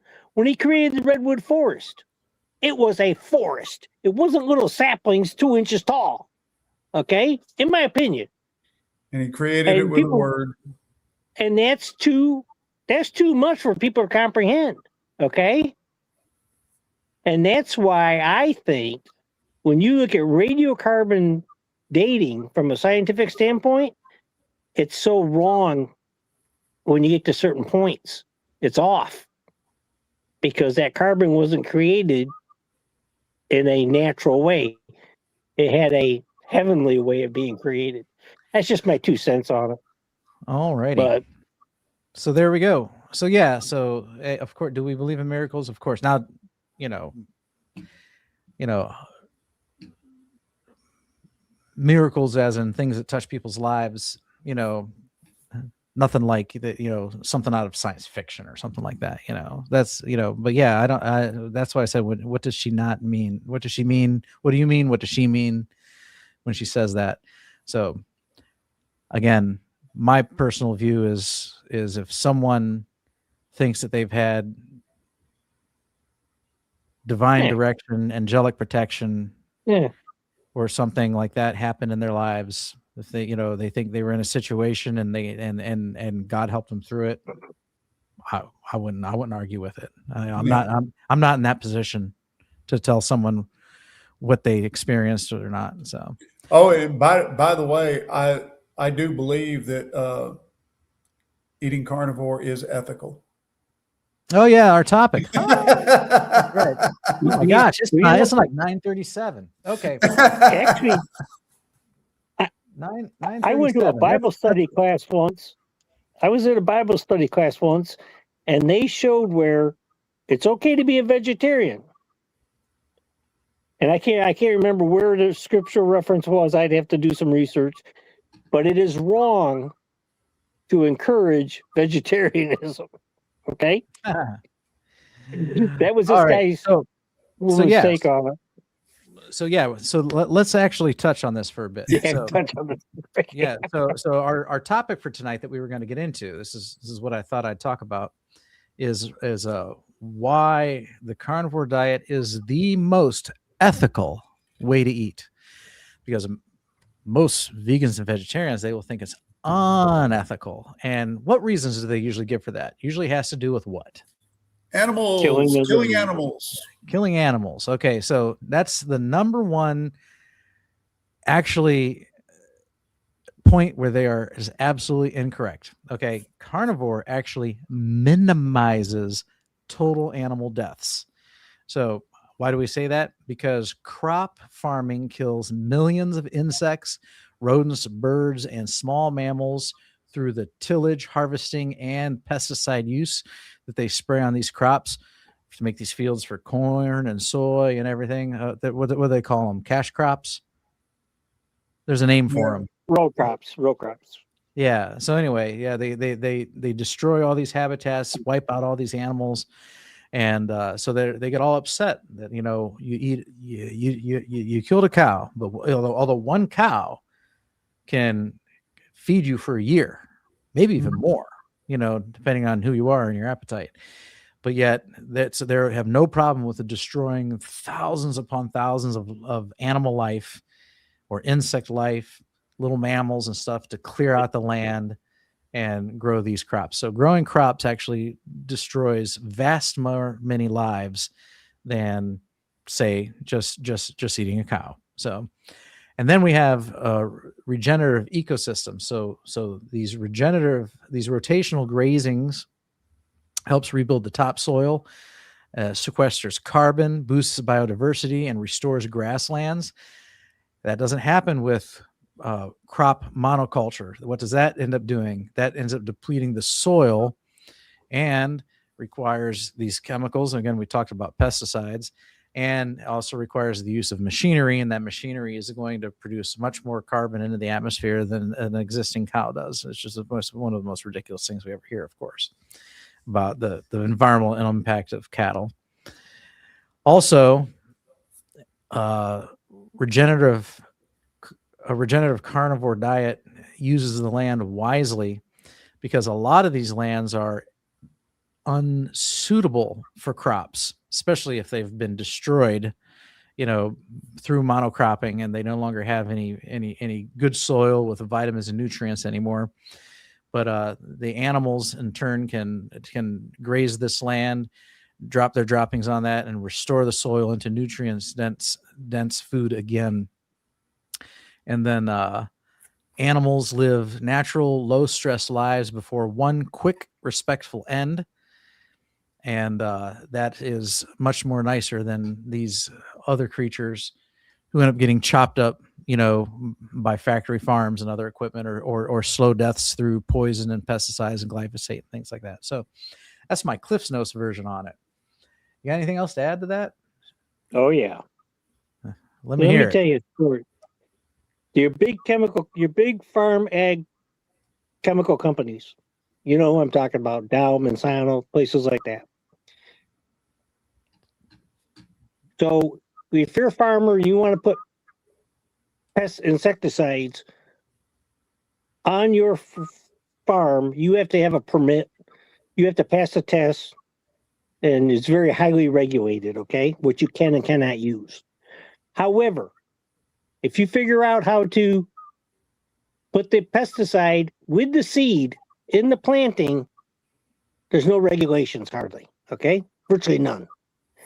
And some of these chemicals they're using to treat the seeds with, they're using a very powerful, dangerous chemical. I can't remember the name of it.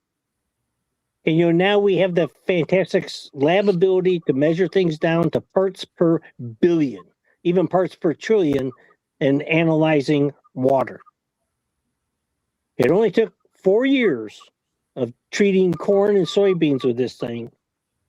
And in the groundwater of Colorado, which doesn't have that much row crop as compared to the other Midwestern states, they found this stuff in the groundwater already. And here's there's much less chemicals used in raising of cattle than there is of growing all your other vegetables, okay?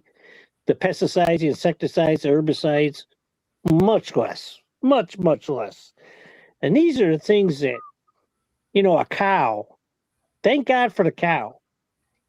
There's that, all these different broadleaf weed killers that they spray on the forage crops, and then, the hay's cut. If you're feeding hay to a cow, if you're in a northern climate, well, the cow, in its digestive process, those bad chemicals go right out the other end in the manure. And we know this because they compost the manure, they sell it to the vegetable gardener, and their tomato plants curl up, wilt up. It looks like a disease. What's wrong with my beans? What's the matter with my tomatoes? It's the weed killers that were sprayed on they want alfalfa and timothy and clover and the good hay for the good quality feed. And what really shows this is there's a guy in upstate New York, small farmer, only got about 30 head of cattle, but he's improved when he butchers a steer, when he started out, his steers were butchering out at 310 pounds. same bulls, same cows, same steers growing up now, just better feed, better land management. He composts all his manure for 1 year, then puts it on the field. He's increased his carcass weight from 310 to 400 plus, a 33% increase in production. Real meat on the hoof. Okay? It's tough to get more broccoli out of a broccoli plant. Okay. And you know, there's this guy. I know a lot of homestead type farmers who they grow chickens. They slaughter them on the farm. In most states, you're allowed to do that. They take them and sell them at the farmer's market. And you know, the rich people, they pay them big money for these chickens. Okay, ain't like going to Walmart where you pay $12 for one chicken. These chickens are $30, $40, $50 a piece. Okay. And then one guy, he demonstrated on YouTube how he lovingly slaughters his chickens. He takes the chicken. I've never seen this. I don't know where he learned this from. I think he learned it from the Jews, maybe. I don't know. But he takes the bird down to the ground and he's like cuddling it and laying with it and calming it and soothing it. Then before he knows what happened, knife went across his throat and it's all done. You know, bird's done. Goes in the cone, drains, and goes through the processing. And what can be better than that, you know? I mean, and, you know, I've been around since I was a kid. I've been around farming and animals, and I didn't like cows. I never liked a cow. I never liked them. I was always scared of them. Those things are big. And, but I've just, every farmer I've ever known, I've never seen a farm animal anywhere on a small, particularly a smaller farm, even big dairy farms. I've never seen any animal abused whatsoever. The most abuse I've ever seen is a dog chasing a chicken for sport. That's the worst. That's probably the most abusive thing I've ever seen on a farm. All right. Let's see here. Dave is in the house. Dave, you can feel free to join us on screen if you like. He says he just finished a 105-hour fast. Cool. Oh, On the ethical part, getting back to that. So last year, I was thinking about it. Let's see. I killed a few dove hunting. I killed, I don't know, 2 or 3 deer. I killed 2 cows and 2 lambs. And there was at least 1, if not 2 roosters in there too. So I killed my fair share of animals. Of course, it's all for my consumption. So in 2019, a book called On Eating Meat pointed out that in Australia alone, 40,000 ducks are killed each year in the course of rice production, and 1 billion mice are killed to protect Australian wheat production. Okay. In 2018, attempting to estimate current animal deaths in plant food agriculture based on older studies found that potentially 7.3 billion animals are killed annually in the United States. And when it comes to insects, the numbers are even more alarming. America alone, pesticides kill or harm an estimated 3.5 quadrillion insects, including beneficial pollinators. So yes. My killing of my animals and my hunting, between my farming and my hunting, I'm not taking near as many lives, and I'm putting those lives to use. They go back into me. It's the cycle of life. For one thing to live, something else must die. And so I'm using this animal's death for my life. Those vegans, when they want to claim that they're being ethical, they're not using those animals for their lives. they're wasting those animals' lives. So there's my comment on what's ethical.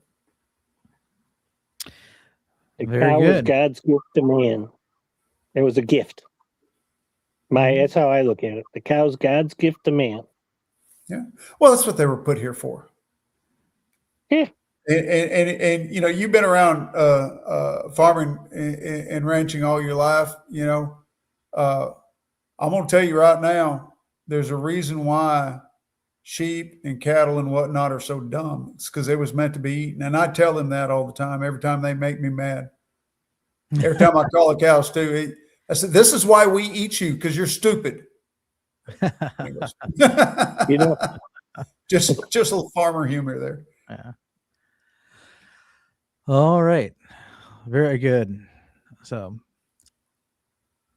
and if you want to base your ethics on scripture, we actually have permission to eat animals there too. So all that I've made is good for you. They can't, sometimes they try and use that, but they can't because it's the permission's right in there. Carnivore Jerry says, she's still working, but I wanted to chime in about Jason Fung and his fasting mimicking diet that is similar to a company called Prolon. I'm not a fan. So I don't follow Jason Fung. I think he's pretty well respected in the community, though. Nor do I know what a fasting mimicking diet is. So, and sounds like the protein sparing thing. It's highly similar. Yeah. What is a fasting mimicking diet? Some of you guys probably think I'm pretty stupid if I got to put that in a search engine. No, that's what it's there for. No, it's like the cow is there to be eaten. Yeah, I actually follow Jason's Fung channel, but I don't. Yeah. I haven't paid much attention to the fasting mimicking diet. Yeah. So it says it's a type of diet designed to replicate the effects of fasting while still allowing for some food take. Typically involves low calorie, low protein, low sugar, and moderate carb intake over a period of about 5 days. I bet you his isn't moderate carb, though. Jason Fung is a low carber. Yeah. This diet aims to provide the health benefits of fasting, structured in cycles where you follow the diet for a few days a month. Yeah, okay, yeah. So it's just it's just like the protein sparing fast. You're fasting, but you're not really fasting. So they probably, to me, these are just all buzz terms to make fasting sound more appealing. Because for a lot of people, including myself, fasting is unappealing. I like to eat, so I'm not big into fasting. I intermittently there's fast. something to be. I eat twice a day, sometimes once a day. Yeah, you're right. And there's something to be said for the rhythm of just you do the same thing every day. You're in a rhythm, okay? Mm-hmm. And that's, as a diabetic, I think rhythm is very important. And I've got a rhythm. I go 22 hours. I open up the window. I eat for 2 hours.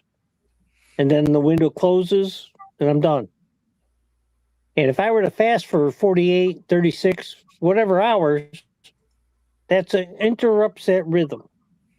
And I don't think my body needs that. Just like I don't need to sit down and eat 3 or 4 donuts in one setting. I don't need that.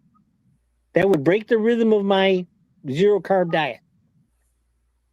Just as not eating that meat and eggs or whatever every 22 or 24 hours, I don't want to break my rhythm. And when I look at my results on my CGM and I see them change week by week, I say that's because of my rhythm. Because when I would go off, maybe I have 6 great days, right? And then I have, a piece of cake, a piece of pie, whatever. It would take me a week to get back on track to where I was making that good progress, making progress of some type. So if I cheat once a week at the end of the year, I've got nowheres. I didn't make any progress whatsoever. At one day set me back 6 days. Rhythm is important, I think. At least for me, it is. Yeah. Well, I think, yeah, habits, developing good habits and a good routine, will help you on your journey. So I agree with that. Absolutely. Let's see here. Unstar that. Ingrid, we're talking about kidneys with Ingrid. Kidney failure, lunch meat and bacon. Says I haven't been to a doctor, so I'm just curious. Then, why would you think you're in kidney failure? Do you have foamy urine? Have you been to a doctor in the past and known that it was declining? I'm just curious, and fatigue, the itch. I mean, but there could be other things that cause that too. So, like the real way to narrow it down, would be to get some testing done. Here we go. Lower back discomfort. I have to get up 4 times a night to pee. I'm housebound, disabled.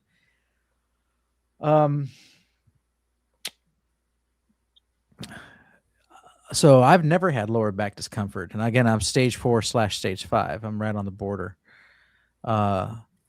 If I'll get up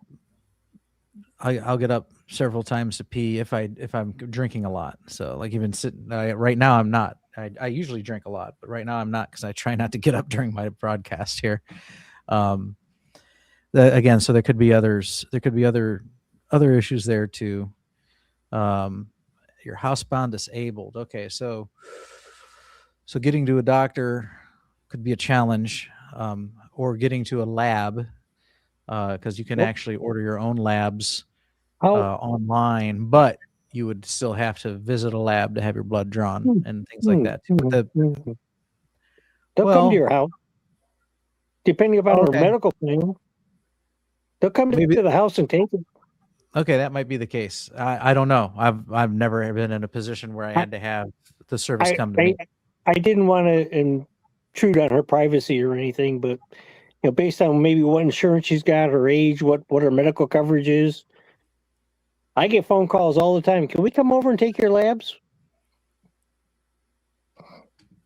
When you're on Medicare, you get all the calls. Yeah. CMP. What's included in a CMP? I think that's the one you need. Yeah. It's got 2 things for liver, 2 things for kidneys. What else? It's got the phosphorus, potassium, sodium, chloride. Yeah. I think it's got all 4 of those. Doesn't have magnesium in it though. Yeah. All right. So you know what? I wouldn't necessarily get the CMP. I would get if you're really worried about your kidneys, I would get a renal panel. You'll get more information through a renal panel than you will a CMP. CMP means complete metabolic panel. There's a few kidney markers in there, a few liver markers in there, but a renal panel will but I mentioned phosphorus, like that's not included in a CMP, but it is included in a renal panel. So could you give more detail on a renal panel? What is that? Renal panel will test your blood urea nitrogen, also known as a BUN, your creatinine, and your common electrolytes like sodium, potassium, chloride, and bicarbonate, also known as carbon dioxide.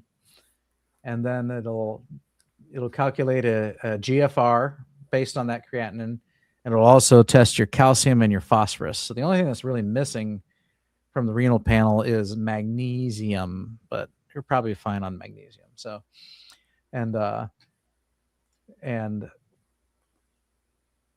so that and that's also good. So if you take electrolytes or supplements, you want to be careful with if you truly have renal failure, because then you're not going to excrete a lot of those electrolytes like you should be. So like I can't take LMNT. All the carnivores, or all their videos except for mine, are sponsored by LMNT. And it's that little packet. You mix it with some water, and it's basically salt water with some flavorings. I can't take it, because of my kidney disease. I can't take it. The potassium builds up too high in me. Magnesium always runs high, and so I can't take daily keto chow, daily minerals by keto chow. I couldn't even take too much electrolyte drinks that you just get down at the gas station. So you got to be careful with that. But yeah, if you could get someone to visit then and do a blood draw and get a renal panel, that would be great. That'll really narrow it down. and we could tell you for sure, just what kind of situation you're in and how much lunch meat and bacon you could possibly enjoy. So, Thank you for that. yeah, no problem. Papa Carnivore says, it's amazing how strong I still am at age 63 and a half. I'm stronger than most of the guys I work with who are decades younger than me. I have super carnivore strength. Awesome. Very good, Pete. The carnivores feel great. Let's see here. Carnivore in STL. Last time my lower leg itched uncontrollably, I decided to rub beef tallow in the area, and that calmed down the itch. I'm going to do that again if it happens again. I've been thinking about that. I got some, sometimes when they itch, I started using aloe vera, like for sunburn. It didn't really do anything. And then I got some Aquaphor, which is basically like a Vaseline, and that helped. But then my legs were slimy, because that stuff's like Vaseline, it doesn't go away. And then my wife's got some stuff. It's like a coconut oil based, and that's pretty decent. But I have thought about that. I was like, I know a lot of people in the carnivore community use tallow for like skincare, and so I've thought maybe I should do that too. So Rock and Amy and her birthday party last night gave away, I think it was herb infused tallow. Mm-hmm. And this was specifically for your lips. Yeah. But I think the lady's trying to pay off her mortgage by making these products. So I think I can't remember the herb, but it was some herb she adds to tallow, and it was like a miracle skin cream. And I can't remember what she said. It was a wild party last night. But she mentioned something about that. Mm-hmm. Seems like an oregano or something. It was. I've heard of tallow-based, skincare, tallow-based lip balm. I've heard of all that. So I've seen people get tallow and rub it on their bald scalp, So I know a lot of cosmetic products have been made with tallow in the past. So it'd be worth trying. So let's see here. So Peter says, before carnivore, I had chronic fatigue. It was hard to get up and out of the chair, the sofa, the bed. Now I just jump right up and go. I can totally relate to that. Same here. I used to drag myself out of bed. Like I hated waking up. I was the guy that I had to set 5 alarms. I'd keep hitting the snooze button. Finally, an hour later, I'd like slither out of bed, like and go to the kitchen. And the first thing I would do was make coffee and then just stare at it while it brewed. And I didn't want to do anything else. And then I'd sit down and I'd sip on it. And I didn't even want to look at emails. I was just felt like death. Like, oh God, I hate waking up in the morning. Now I don't even drink coffee. I drink tea most of the time, but if I got to get up and go and I don't have time to brew a cup of tea, it doesn't matter. I just have a glass of water and I'm on my way. So what a world of difference carnivore makes for us. Isn't that true? All right. Charger Mopar says, I wish my parents would have tried my lifestyle. I understand that too. So, my mom is sitting at home suffering from dementia, and it's getting worse and it's worse and it's worse. And I just think, and her mom had it, and her grandma had it. So my great grandma, my grandma, and now my mom's got it. And the joke is that doesn't really bode too good for me now, does it? What do I have to look forward to? But I am hoping that, my diet and my lifestyle will help me avoid some of these issues that they've had to deal with. Sandy Blythe says, Geezy, you're a patient man. All right. Oh, yeah, I know what she's getting at. Yeah. Yeah, I'm talking to somebody here. Okay. Bacon Runner says, I think there are just no more prophets. So no more inspired prophets currently. So I'll have to put the key word on inspired. The reason I say that is because the word prophet really just means messenger. So technically anyone carrying the message is a messenger. But as far as inspired, that is a direct spokesman for God, received a message or a word and was told to repeat it elsewhere. Yeah, no, that's not going on right now. All right. And Charger Mopar says an ecosystem without macro predators will become overpopulated and face disease and starvation. Absolutely. So the circle of life, predation is there by design. Darren Chandler, I have been on the carnivore diet now for 2 weeks. Awesome. And also says, I just subscribed to this channel because I'm on this carnivore diet and it's good to hear their perspectives. Well, if you got any questions, we're more than happy to answer them for you. Welcome to the carnivore diet. Welcome to Carnivore Talk. We're here to help. So we're glad to hear it. 2 weeks. How are you faring after 2 weeks?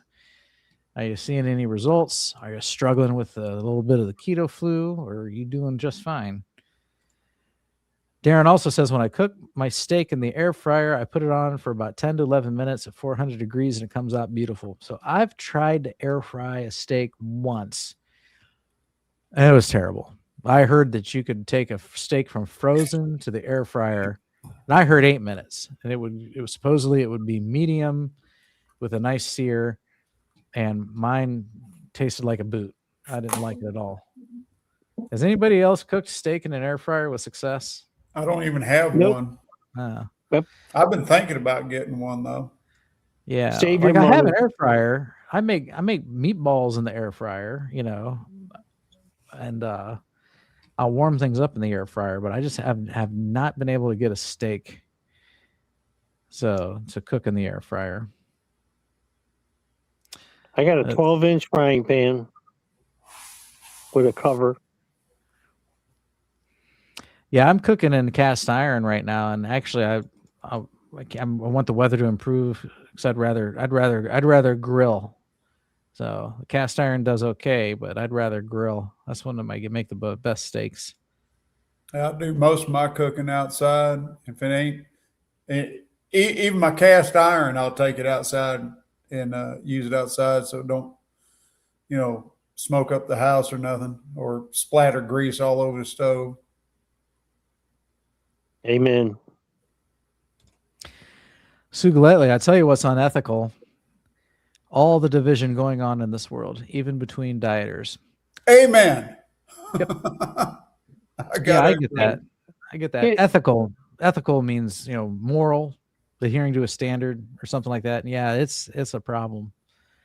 So everything's divisive. Everything it's got to be taking. Everything's got to be taking sides. It's either this side or that side. There's no third, fourth, fifth side. There's no middle ground. There's no neutrality. I mean, there is, but then if you try and stay out of something, or you have no opinion, this side will accuse you of being part of the other side, and that other side will accuse you of being part of this side. Because you didn't side with because if you're not with them, you're against them. It's sad. Oh. Yeah, whatever happened to love thy neighbor as thyself?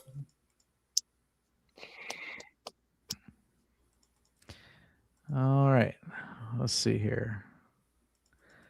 Everybody's talking about donuts. I'm trying to catch up here, and I see that all these talking about donuts.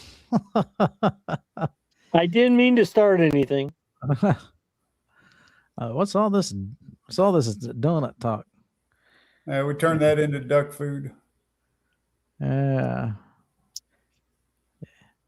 I don't know. Even I bet you my local park would not appreciate me feeding donuts to the ducks. They don't even want you feeding bread to the ducks. Yeah. Well, Banned in a lot of places. Rick will feed his ducks out, and he'll feed them, the duck food, which is people junk food, fatten them up real good, before he guillotines them. Shampoo R1E. Oh, that's shampoo. Is that shampoo or shamu? I Or don't something know. else? Something else. How to fix the diet of shampoo with too much cheese eating. If you think you're eating too much cheese, scale back. So, I mean, that's pretty simple. Let's see here. I've seen you make a bunch of comments, but I don't know if English is not your native tongue, but I have a hard time understanding them or seeing the question inside it. But we'll keep trying. Let's see here.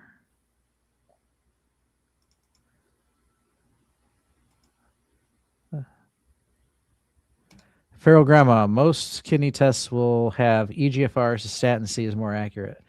So yeah, EGFR is a calculation, and they usually use creatinine. The cystatin C is called a cystatin C with EGFR. So what they'll do is they'll run the calculation using cystatin C in lieu of creatinine.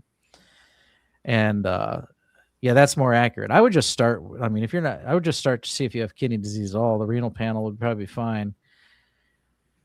I do get cystatin Cs because according to my EGFR with creatinine, I died like last year. But according to my EGFR with cystatin C, I'm in stage 4. So I get a much better result with the cystatin C. And carnivore can skew your creatinine results too. So if you eat a high protein diet or lift weights, or if you're someone who's got kidney failure and lifting weights and eating a high protein diet, your EGFR plummets, giving the illusion that you're doing massive damage to your kidneys when that's not really what's happening.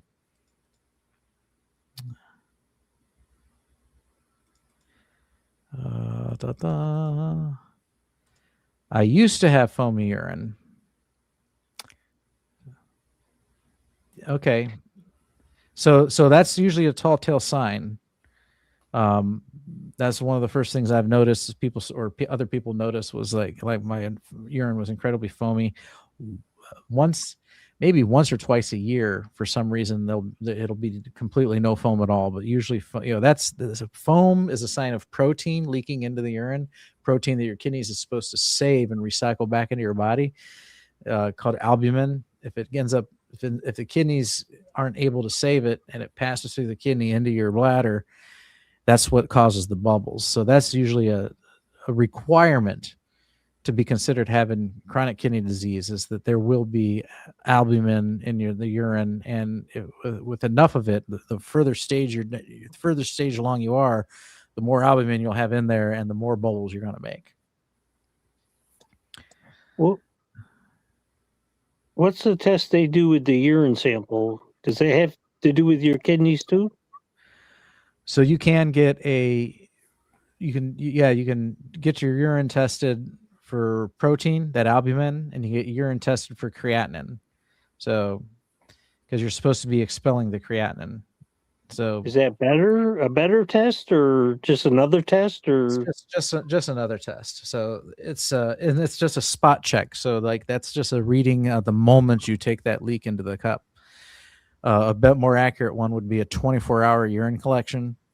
So like you wake up one morning and you start collecting, and you do that until you wake up the next morning, and you take that jug or jugs with you to the lab, and then they do the tests on it, and you'll get some answers that way. You'll get a 24-hour protein, a 24-hour creatinine, and you'll get a 24-hour volume, and then they use that for a calculation, and that'll kind of also tell you where you're at. So I've had that done once, and that calculation measures up more with my cystatin C, not my low creatinine. So it's more reflective of how I feel versus what the creatinine is looking like. So thank you. Yeah, no problem. Just being diabetic, I'd always worry about it.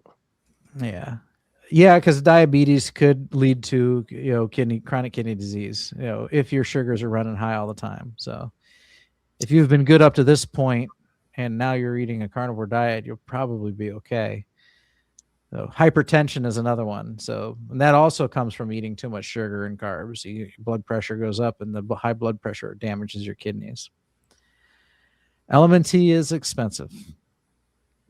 And I know other people that make their own too. Let's see here. You could just, you don't have to take, you could just take capsules. You can order pill form. It'd be a lot cheaper. You take pill form, get your electrolytes that way. How can I fix the diet real fast in 1 week with no cheesing? I would say stop cheesing. Well, I gave him some other okay. ideas too. He didn't like them.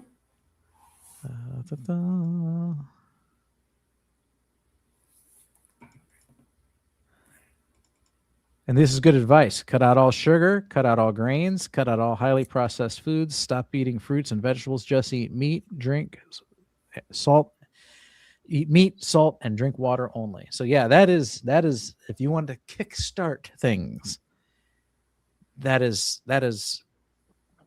the carnivore diet in a nutshell. Okay, if you want to kickstart things, that's exactly how you do it. You are now a meat eater. Meat, salt, and water. Do that for 30, 60, 90 days preferably. And then after that, you can continue doing it if you're seeing great results. If you've gotten the results you want and then you want to start slowly adding things back, that's entirely your prerogative. I would say add back real food. Don't add back junk food or man-made food. So, that I think that's the number one rule. And however you do this, in the end, you don't ever, ever, ever want to return to the standard American diet. Well, he didn't accept that. He said it was going to be too hard for him to do. So I told him just to eat whole foods, go ahead and keep the vegetables and fruits, get rid of all that other stuff.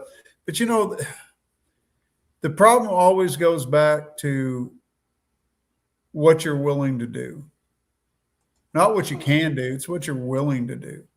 The pain of staying the same has to be greater than the pain of change. If you're if you're fine with the way you are, then apparently you're not desperate enough to change. All three of us here, we're here because we got desperate. We got scared, and we needed to change. And the pain of staying the same was going to be too much for us. So, it was a lesser pain to change. And the other thing you got to remember is you don't have to change everything at once. It doesn't have to be like a snap of the fingers. Let's just say you eat 4 donuts every day. Okay? Well, for the next month, can you eat 3 donuts a day? And then maybe the month after that, cut down to 2? Well, so I'm just saying. Yeah, that's in principle that I agree with the principle there. So I would drop donuts like a bad habit though right away. But I understand what you're saying. I agree with you. But I will say to you do not have to be a strict carnivore. You don't have to jump into it cold turkey. I said it when I read Jeff's comment. I said if you want to kickstart, that's what you would do. That's exactly how you would kickstart it. Yeah. You don't have to jumpstart it that way. You can gradually. So number one, eat around the perimeter of the grocery store. Stay away from anything in the middle. So eat fruits, eat vegetables, eat meat, eat dairy. Okay, fresh, the better. Okay, and focus on that. That for many people, that's life changing. Okay. Now, if that's not, I don't know what your goals are. If your goals are to lose weight or to reverse an autoimmune disease and that's not doing it, then you have to implementing maybe some stricter measures. Start minimizing the fruit and increasing the protein, and then after a while, try limiting the vegetables and increasing the protein. So your carnivore centric diet. Now, when we say carnivore-centric or hyper-carnivores, that means 70% of your food, 70% of your energy comes from animal products. Meat, dairy, cheese, okay? So the other 30%, if you want to eat fruit, that's an option. How will it work for you? Depends on you. Some people it works just fine. Other people it doesn't. So they eliminate the fruit. In fact, they find that when they eat fruit, they crave chocolate and candy and stuff. So that's why they eliminate the fruit. It causes cravings in them because it is a sugar still. Most people are keto or ketovores. That means that they have half their plate is fatty red meat and the other half is some sort of low carb veggie like broccoli or asparagus or Brussels sprouts, and so most people do that. And then some people, they do better with carnivore where they just eliminate plants altogether. And there's good arguments for eliminating plants altogether, especially if you have chronic conditions. So, but we don't have to get into that right now. Here's what I do. I eat mostly carnivore most of the time. Okay. But I'm not a purist. So I still use some seasonings. And I'll give you an example. Saturday. Is it Saturday? Saturday. Didn't feel like cooking.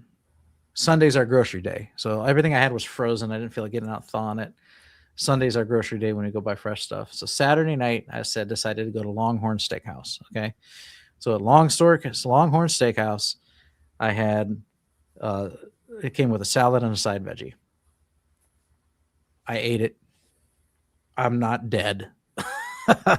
I'm fine. It'll be the only salad and veggie that I probably eat for maybe at least 2 weeks, maybe even a month, until I decide to do it again. Any other time here at home, I'm a carnivore. So you can adopt that mentality too, so that, start with eating real food. The new USDA food funnel or upside down food pyramid that they just released, a month or so ago. What's it say at the top? Eat real food. And the principle is if it comes from the earth, if it comes from the air, if it comes from the sea, then it's for me.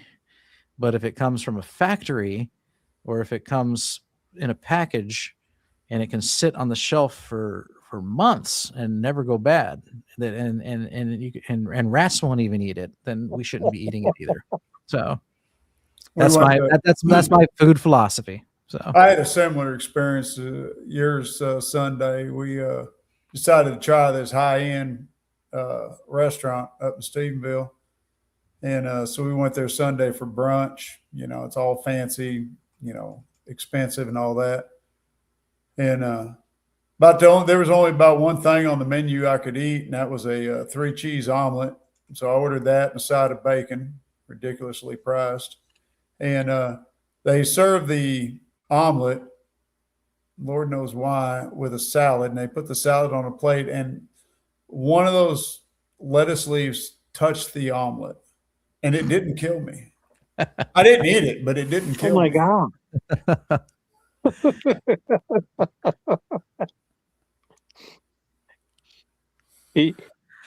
Yeah. You'd be shocked what they do in restaurants.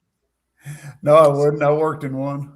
So there you go, Shamu. If you're serious, or Shampoo, if you're serious, then there's some what I think is practical, good guidance for you, and I hope it made sense. So, yeah. Carnivore and STL. I love cooking steak in an air fryer. I have a Ninja Foodie that has a built-in temperature probe. That'd be useful. I recommend using a temperature probe until you can get the steak size timing down pat. All right, that's good advice. I want to get into sous vide-ing. That's what I want to do. I want to try that.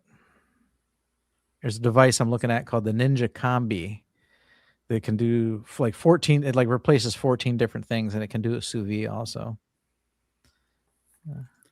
But is that food cooked in a plastic bag, or how's that work? Vacuum sealed bag and water. Yeah. I know that makes the microplastic people shiver. I know. Well, I don't know. I was just reading a thing about World Health, and they said the number one cause of death in the world is air pollution. Mm-hmm. It kind of surprised me, but what we've done to our oceans and our lakes is just ridiculous.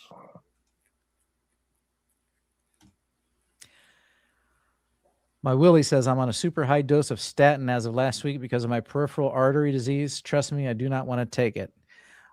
Yes, I'd have to just know, more about your situation to have an opinion on it. But I mean, you have a doctor for a reason, and you have peripheral artery disease. So, I'm not gonna slam you for it. So, let's see here.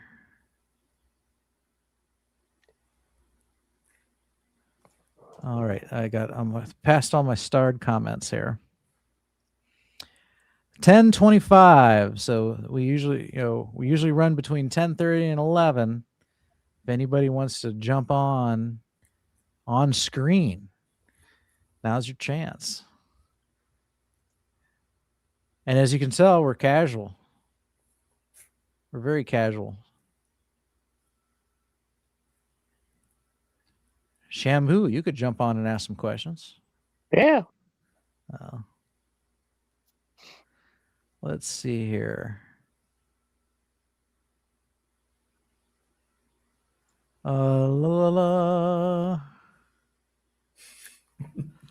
says, Bob, your channel is so relaxing and always informative. We love you and Jeff and Paul. Thank you. We are the three amigos. It's nice to be loved. We're the trifecta. The trifecta. We're the three kings of carnivore. So every time I see that, I'm glad you enjoy it. I think of horse racing. And What's at that? the pole is Bride's Biscuit. Sounds like a racehorse, doesn't it? Yeah, I can see that. Yeah, I'm not sure what it means. So I don't know. It's a guy. No, I don't think so. Yeah, he's a guy. I'm pretty sure I know who this is. Hold on. I think. Oh wait, I'm confusing with something else. I was saying. You're right. Wait. Oh no. Oh, okay. I can't find it. Where's the chat? So I was thinking of brisket boomers. They're both BB. I was like, no, brisket boomers. That's why that's who I had in mind when you were saying that. Yeah. Got confused by the double B's there. Yeah. And I was like, no, I'm gonna prove it to you. I could have been wrong. I don't know. Carnivore Lori's daughter, when she was a little kid, told neighbors, if it comes in a box and turns into food, my mom can't eat it. If it comes into a box and turns into food. Let's see here. That's good. Ingrid, good night. We're glad you stuck around this long. Come back next Monday. We enjoyed having you here. And we'll help you, with more questions. I've got kidney disease, so I can talk kidneys all day long with you. Got a kidney expert in the house. Yep. Yeah. That's nice to have. I'm kidneys. Jeff is heart, and Paul's diabetes. So. Hey, but I eat kidneys. We're the trifecta. So. Just not human ones. All right. Let's see here. We're beyond what I started, so I'm taking a little time to check out what's going on. I had an uncle that ate all those organ meats. Anytime we butchered something, he took the kidneys and the liver and the heart and the tongue and. You bet. It's good stuff. Carnivore Jerry says I sous vide in a silicone bag. Yeah, I've heard about that. So sous vide sounds too much like suicide. I'm out. No, like from what I understand, you can you get the water to the right temperature you want. Say like for a medium steak, it's got to be, I don't know, like 135 degrees or something. And you put this in the water bath and it can be in there for hours. Like you could start bathing it when you leave for work, and when you come home from work, then you just got to pull this thing out of this water bath. It'll be medium all the way through, and then you can just throw it on the grill really hot, or the pan, sear one side, flip it over, sear the other. You've got your sear and you've got your perfect medium right through it. And to me, it sounds great. It's a perfect way to cook the leaner cuts too. Mm-hmm. It has a great, like the round cuts are so lean. It's a great way to get a more tender piece of meat. Yeah, I'm sure that would work. Let's see here. The one I tasted, a friend of mine did, it was the London broil cut. Mm-hmm. It was, and then we flamed it. It really seared it was best London broil I ever had.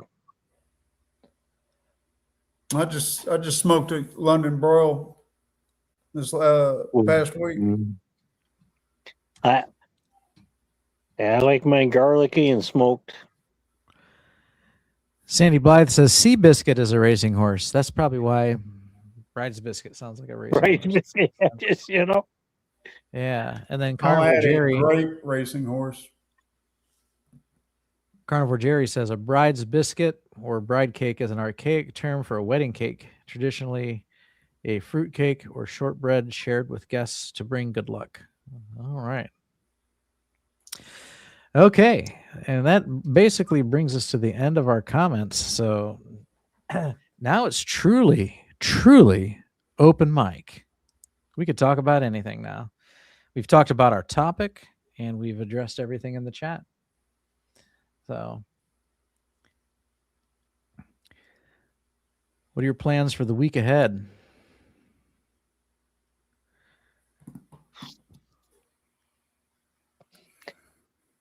Got to get the doctor nailed down to get my tests on order. I want to test next week. I want to do my blood work.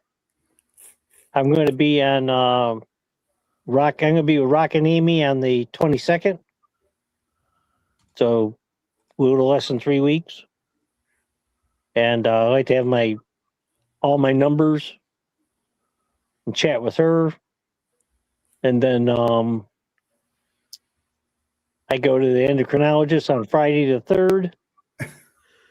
And then I'll be with Thomas on April 11th. Yeah, Saturday, April 11th. I'll be with Thomas, and that should be a good 2-hour diabetes. We're both diabetic. Yep. And few differences, and I've written this up before, but every other person in the United States right now is either pre-diabetic, type 2 diabetic, there's no real difference between the two, or undiagnosed. It's actually at 53.4% right now, and it by 2030 it'll be an even 60%. $1.5 billion every day. Every 3 minutes, a diabetic leg is cut off. And every minute and a half, a toe gets cut off. Wow. Yep, that's the stats. If this was a contagious disease from, if you get too close to me, like you get the flu or the cold, there'd be nobody on the streets. Be like a leper colony.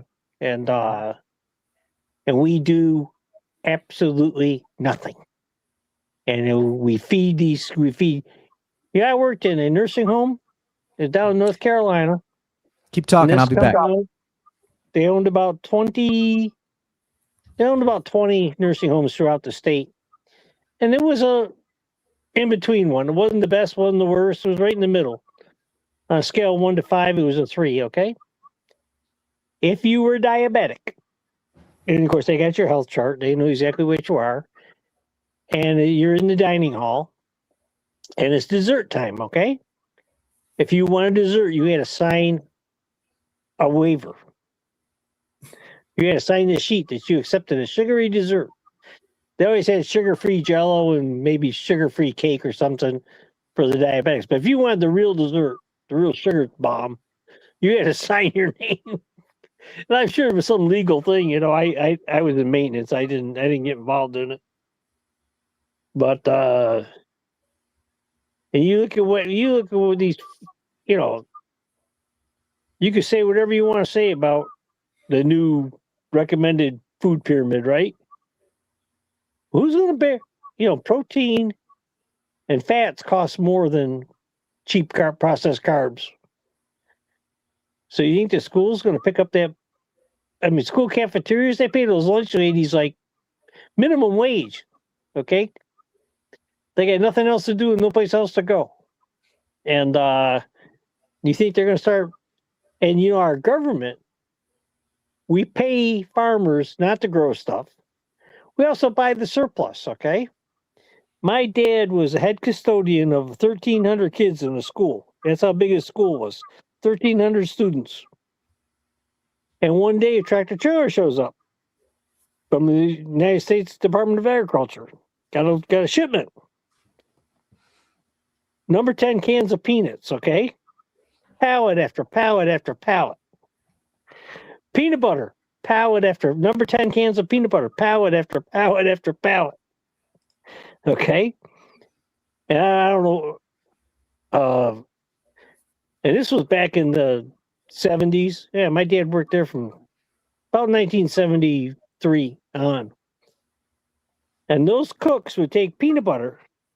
This was before peanut allergies were a real big thing. They mixed peanut butter in with the ground beef. And made meatloaf and hamburgers out of that stuff. And I thought, Dad, you're crazy. He goes, I'll show you. I'll bring you home some. See, my dad brought home a whole hamburger patty meatloaf thing, and it had peanut butter mixed in with the ground beef. It tasted pretty decent. And I was in college. I took 12 cans of peanuts and 12 cans of peanut butter to college. I gave them to the girls upstairs, and they baked peanut butter cookies.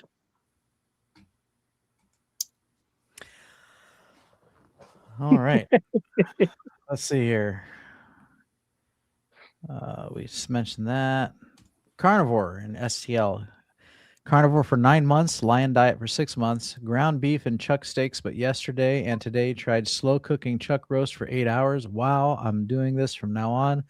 Where has this been all my life? We've been doing that lately too. We get a chuck roast from Sam's, and I know that's not, regenerative raised beef. So, but get what you can afford, right? And we put that in the crock pot. So with some beef broth, and we let that simmer all day long. I thought that's what a crock pot was invented for. Yeah. Yeah. Yep. Delicious. Yeah, I do nearly all my chuck roast and whatnot in a crock pot like that. And I don't know what you did to prep it beforehand, but if you'll put a good heavy sear on that, I'm talking get you a cast iron skillet or fire. I don't care what it is, but I mean, put a good heavy sear on that thing. It'll really take the flavor of that to another level. I'll have to try that. And if you put it in naked, without a sear, I don't like the taste. I sear the devil out of mine. In fact, sometimes I cut mine in half to sear it. Yeah, you want to get that Maillard effect going on it. It really makes it taste good. And when you pick out your chuck roast, I just kind of know this, but look for the one that's got the eye in it still. So sometimes when you look at a chuck roll, there's only part of it that's got the eye. Those particular ones are called chuck eye steaks.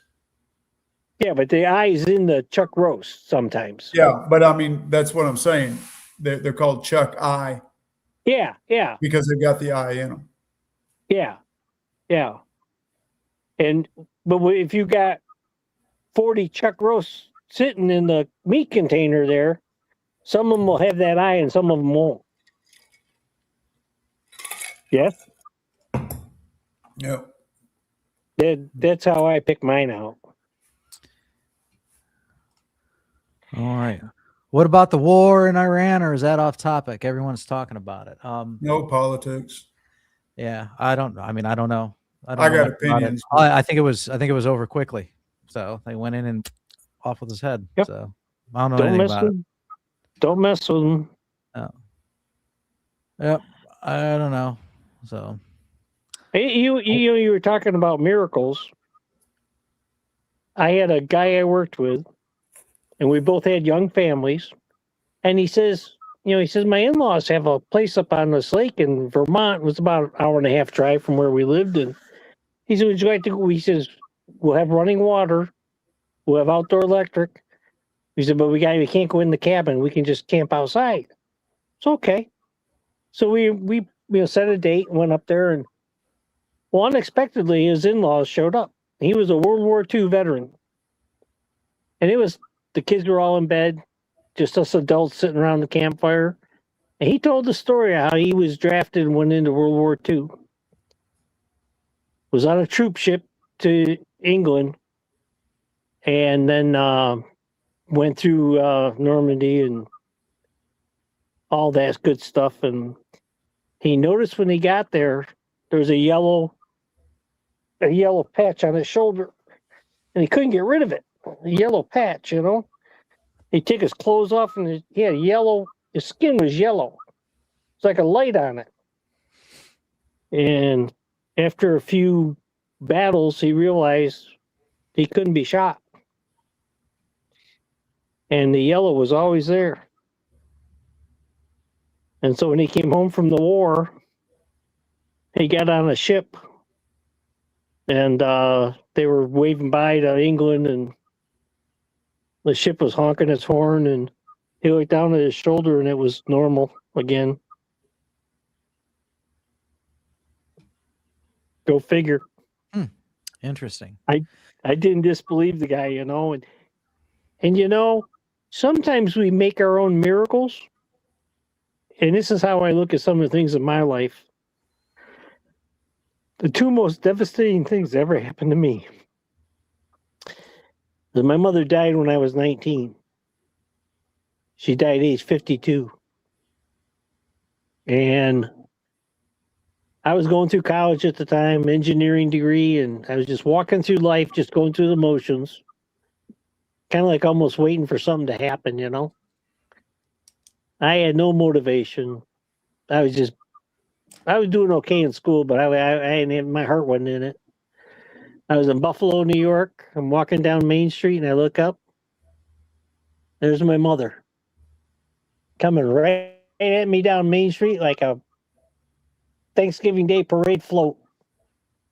And she had that blue dress on that I always admired, and I go, oh my God. That just gave me hope, And I consider that my own personal little miracle. And then,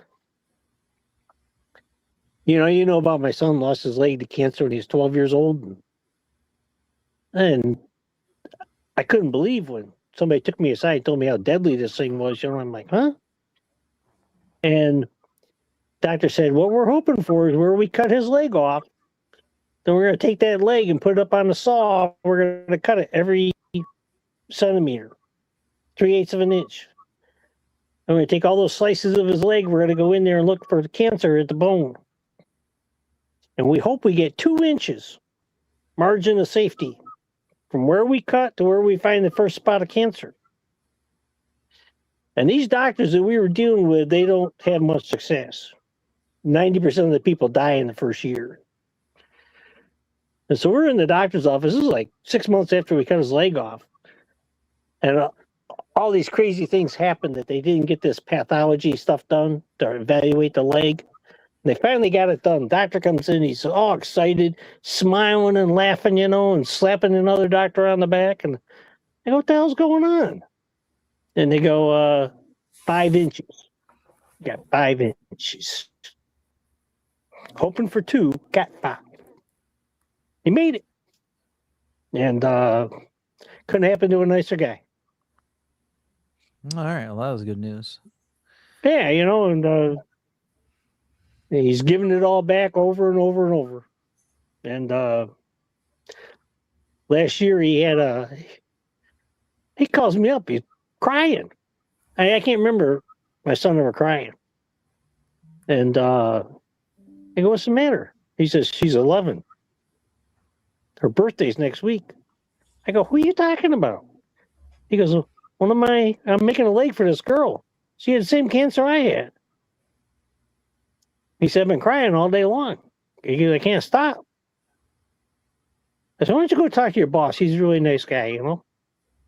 And so anyhow, he goes off and talks to his boss, and his boss says, look, why don't you take that leg, put it in your car, I'll give you the address, and why don't you take it down to her doctor?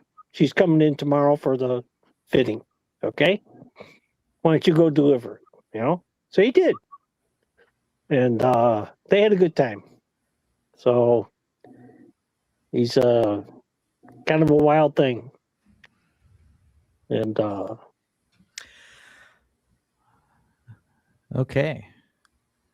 Well, sorry to hear that your mom passed away when you were so young, but oh God, good to hear that the issue with the cancer in the leg, it hadn't spread anywhere else. So that's good news. You know, my Willie asks, I wonder if type 2 diabetes will cause foamy urine. I don't think so, but I'd have to look it up. But I know type 2 diabetes can cause kidney damage, which in turn will cause foamy urine. So, but if you're experiencing foamy urine and you have type 2 diabetes, how long has it been in that situation? You might want to just have that, kidney checked. So, is foamy urine always a sign of kidney tissue or not? I don't know. Is foamy urine? Or here we go. Can foamy urine be anything else besides CKD? And if you don't rinse your toilet real well. Okay, yeah. So actually check this out. So according to Microsoft's Copilot, foamy urine can be associated with various conditions beyond chronic kidney disease, including diabetes. High blood glucose levels can lead to protein leakage in the urine. Lupus, dehydration, pregnancy, and then other kidney-related problems. So, okay, so it's possible. It is possible. Okay. All right. Good to know. Like I said, the diabetes part's not my department. So, well, and then Sue Galletley asks, so we have an overlap here. yeah.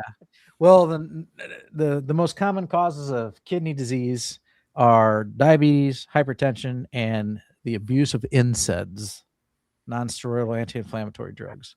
Oh, yeah. Sue Galletley says, how do you prepare ground elk? Same way I do ground beef. Yeah. It's a ground elk, ground bison, ground lamb, ground venison. It's just it all gets any red meat, whether it's domestic or whether it's wild. You don't have to do nothing to it. If the wild meat was handled properly to begin with, it's no different than cattle or anything else. It's all the same. You want to eat it exactly the same way you would your beef. When me and my bride first got married 43 years ago, the first time I brought her home some venison, she says, I don't know what to do with this. And I says, cook it like you do beef. I like my beef rare. Cook it that way. So you don't do anything. You don't have to marinate it. You don't have to soak it in buttermilk. You don't have to do any of that stuff. Just keep it clean. Eat it like you would your beef. No difference.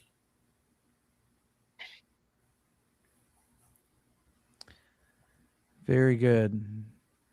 So when I mentioned to her that elk is one of my favorite meats. I love elk. My son is a big time elk hunter. That's his favorite hunt. Jamette says, hopefully no World War III. We all hope that there'll never be a World War III. So that's what they said the last time too. It's not going to go that far. So, yeah.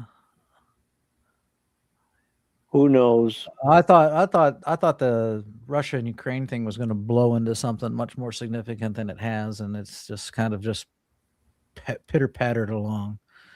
So I think this thing's almost over and done with already. But like I said, I really haven't been following the news. So, oh, la, la, la. I don't have a TV. I don't listen to the radio. I'm mostly on YouTube. I go on very little social media. It's all too complicated as far as I'm concerned. This way of eating has helped my digestion tremendously, but still trying to shake constipation. Going to try this slow cooking thing for a month or two and see what happens. Yeah. We had a lot of discussions on that. Yeah, it seems to be a common problem. They say up the fat content.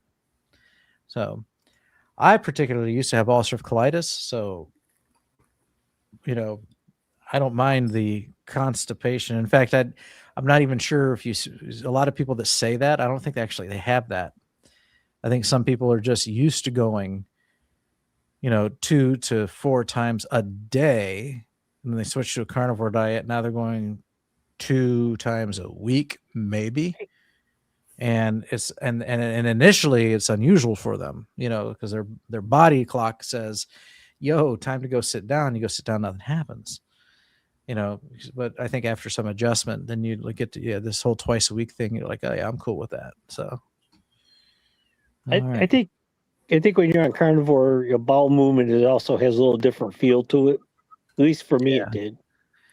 Charger Mopar says, why have I never had constipation? And so now here's someone who eats and eats and eats and eats and eats. He probably eats twice the amount of food that I do per day. And I think it would probably be because you've got that much going in. And so you've got more coming out.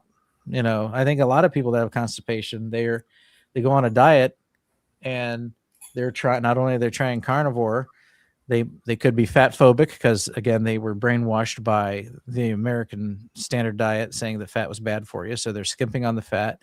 And 2, they're either trying not to eat or they're so satiated they're not eating. And so there's just not a lot there to pass. So I think that's some of the contributing factors too. Well, I think for him, one, he's our oldest carnivore we have in the United States that I know of. Mm-hmm. He started so young. He hadn't wrecked his guts yet. He started carnivore when his guts were young. So, and he still got his gallbladder. It just stands to reason that he didn't destroy his intestinal tract or do damage to it like we've done over the years eating the standard American diet. In my case, I deal with chronic constipation. I had IBS for over 30 years, and I deal with chronic constipation. I'm learning to deal with it, but increasing the fat didn't help me because I don't have a gallbladder, and because of my situation, and my situation is probably different than your situation. I'm not getting complete fat emulsification, and it's causing a slower intestinal motility, and which is causing drier, more compacted stools with me. And that's why I'm doing what I'm doing now by actually reducing my fat a little bit and going to a different supplement, magnesium oxide.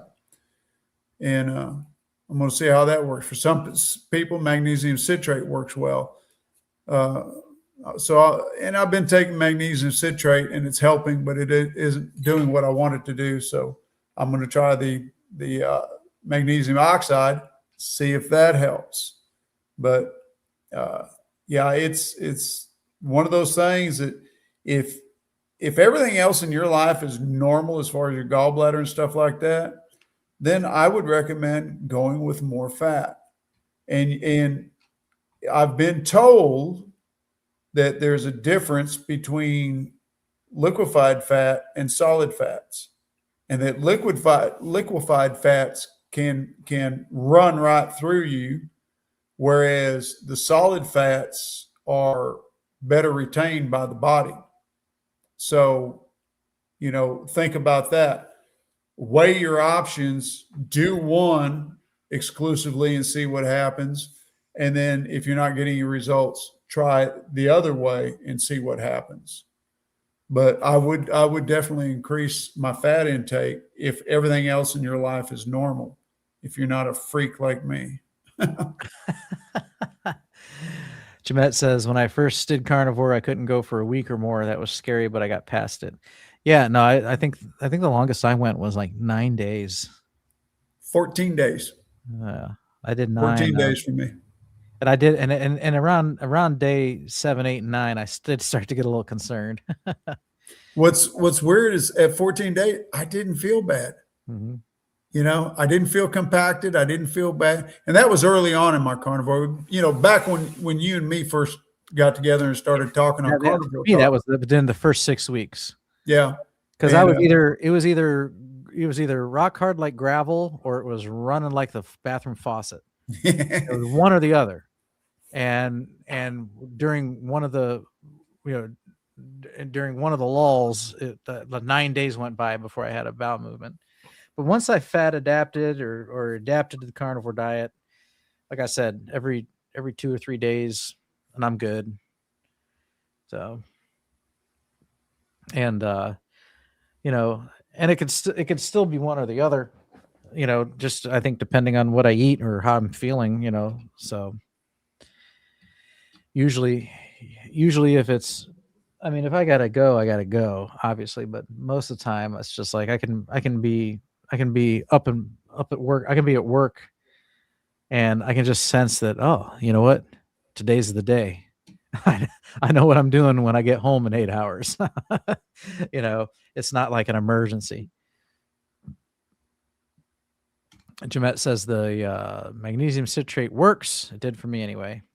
Yeah, it's helping me, but it's not really doing the job I want it to do. Mm-hmm. Well, maybe you need more. He switched to one. No, I've done more, and it isn't pleasant. Yeah. I know. I'm looking for a balance here, and I'm not getting the balance yet. Chafee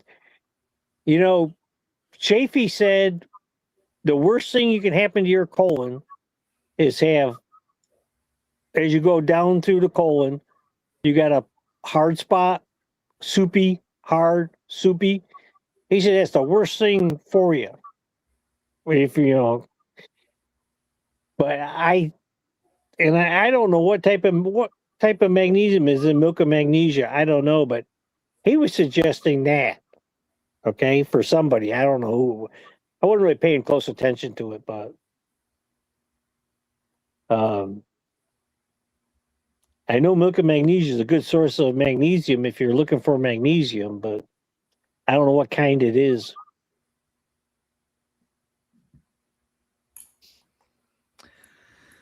All right. I finally got an email back from tech support.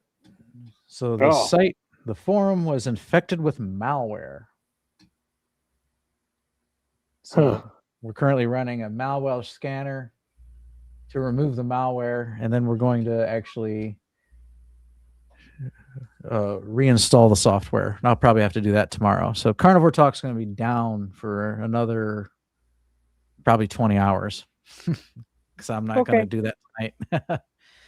Yeah. Well, thank you very much for that. Yep. I'm going to sign off and say goodnight, folks. And y'all have a good week.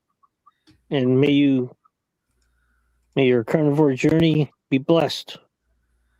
All right. Thank you, Paul. You have a good night too. We're shortly behind you. We're shortly behind you because it's 10:59. So, like I said, we usually end between 10:30 and 11. So, all right. Good night, Paul.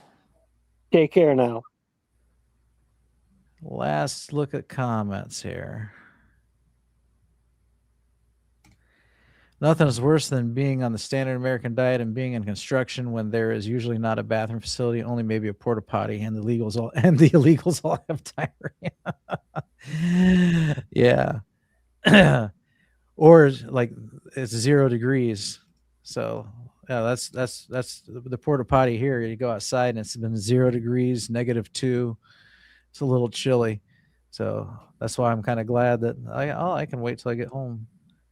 Let's see here. Yeah, that is a wonderful thing about carnivore. You know, even if I'm not constipated chronically, you know, the fact that I don't have to plan every time I leave the house. I don't have to plan everything around finding a bathroom. Mm-hmm. And that used to be my life for a long, long time. So yeah, mine too. Oh, the ulcerative colitis Yeah. was painful.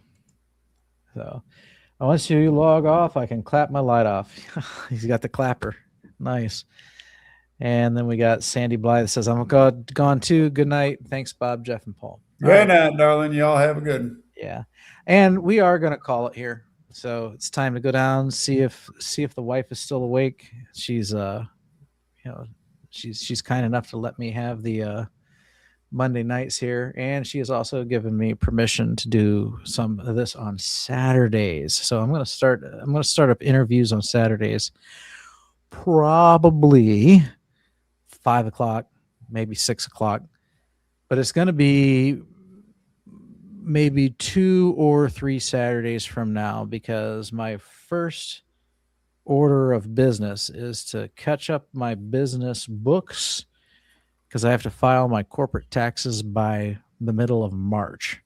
So I've got the next 2 weekends. I'm going to be very bored catching up on a year's worth of bookkeeping, because I was not doing it very well throughout the year. So, but after that, probably between third week of March and early April, I'm going to start doing interviews. So if you want to be interviewed, let me know. I would say click on the link in the show notes below, but my site is currently infected with malware, and you can't do that either.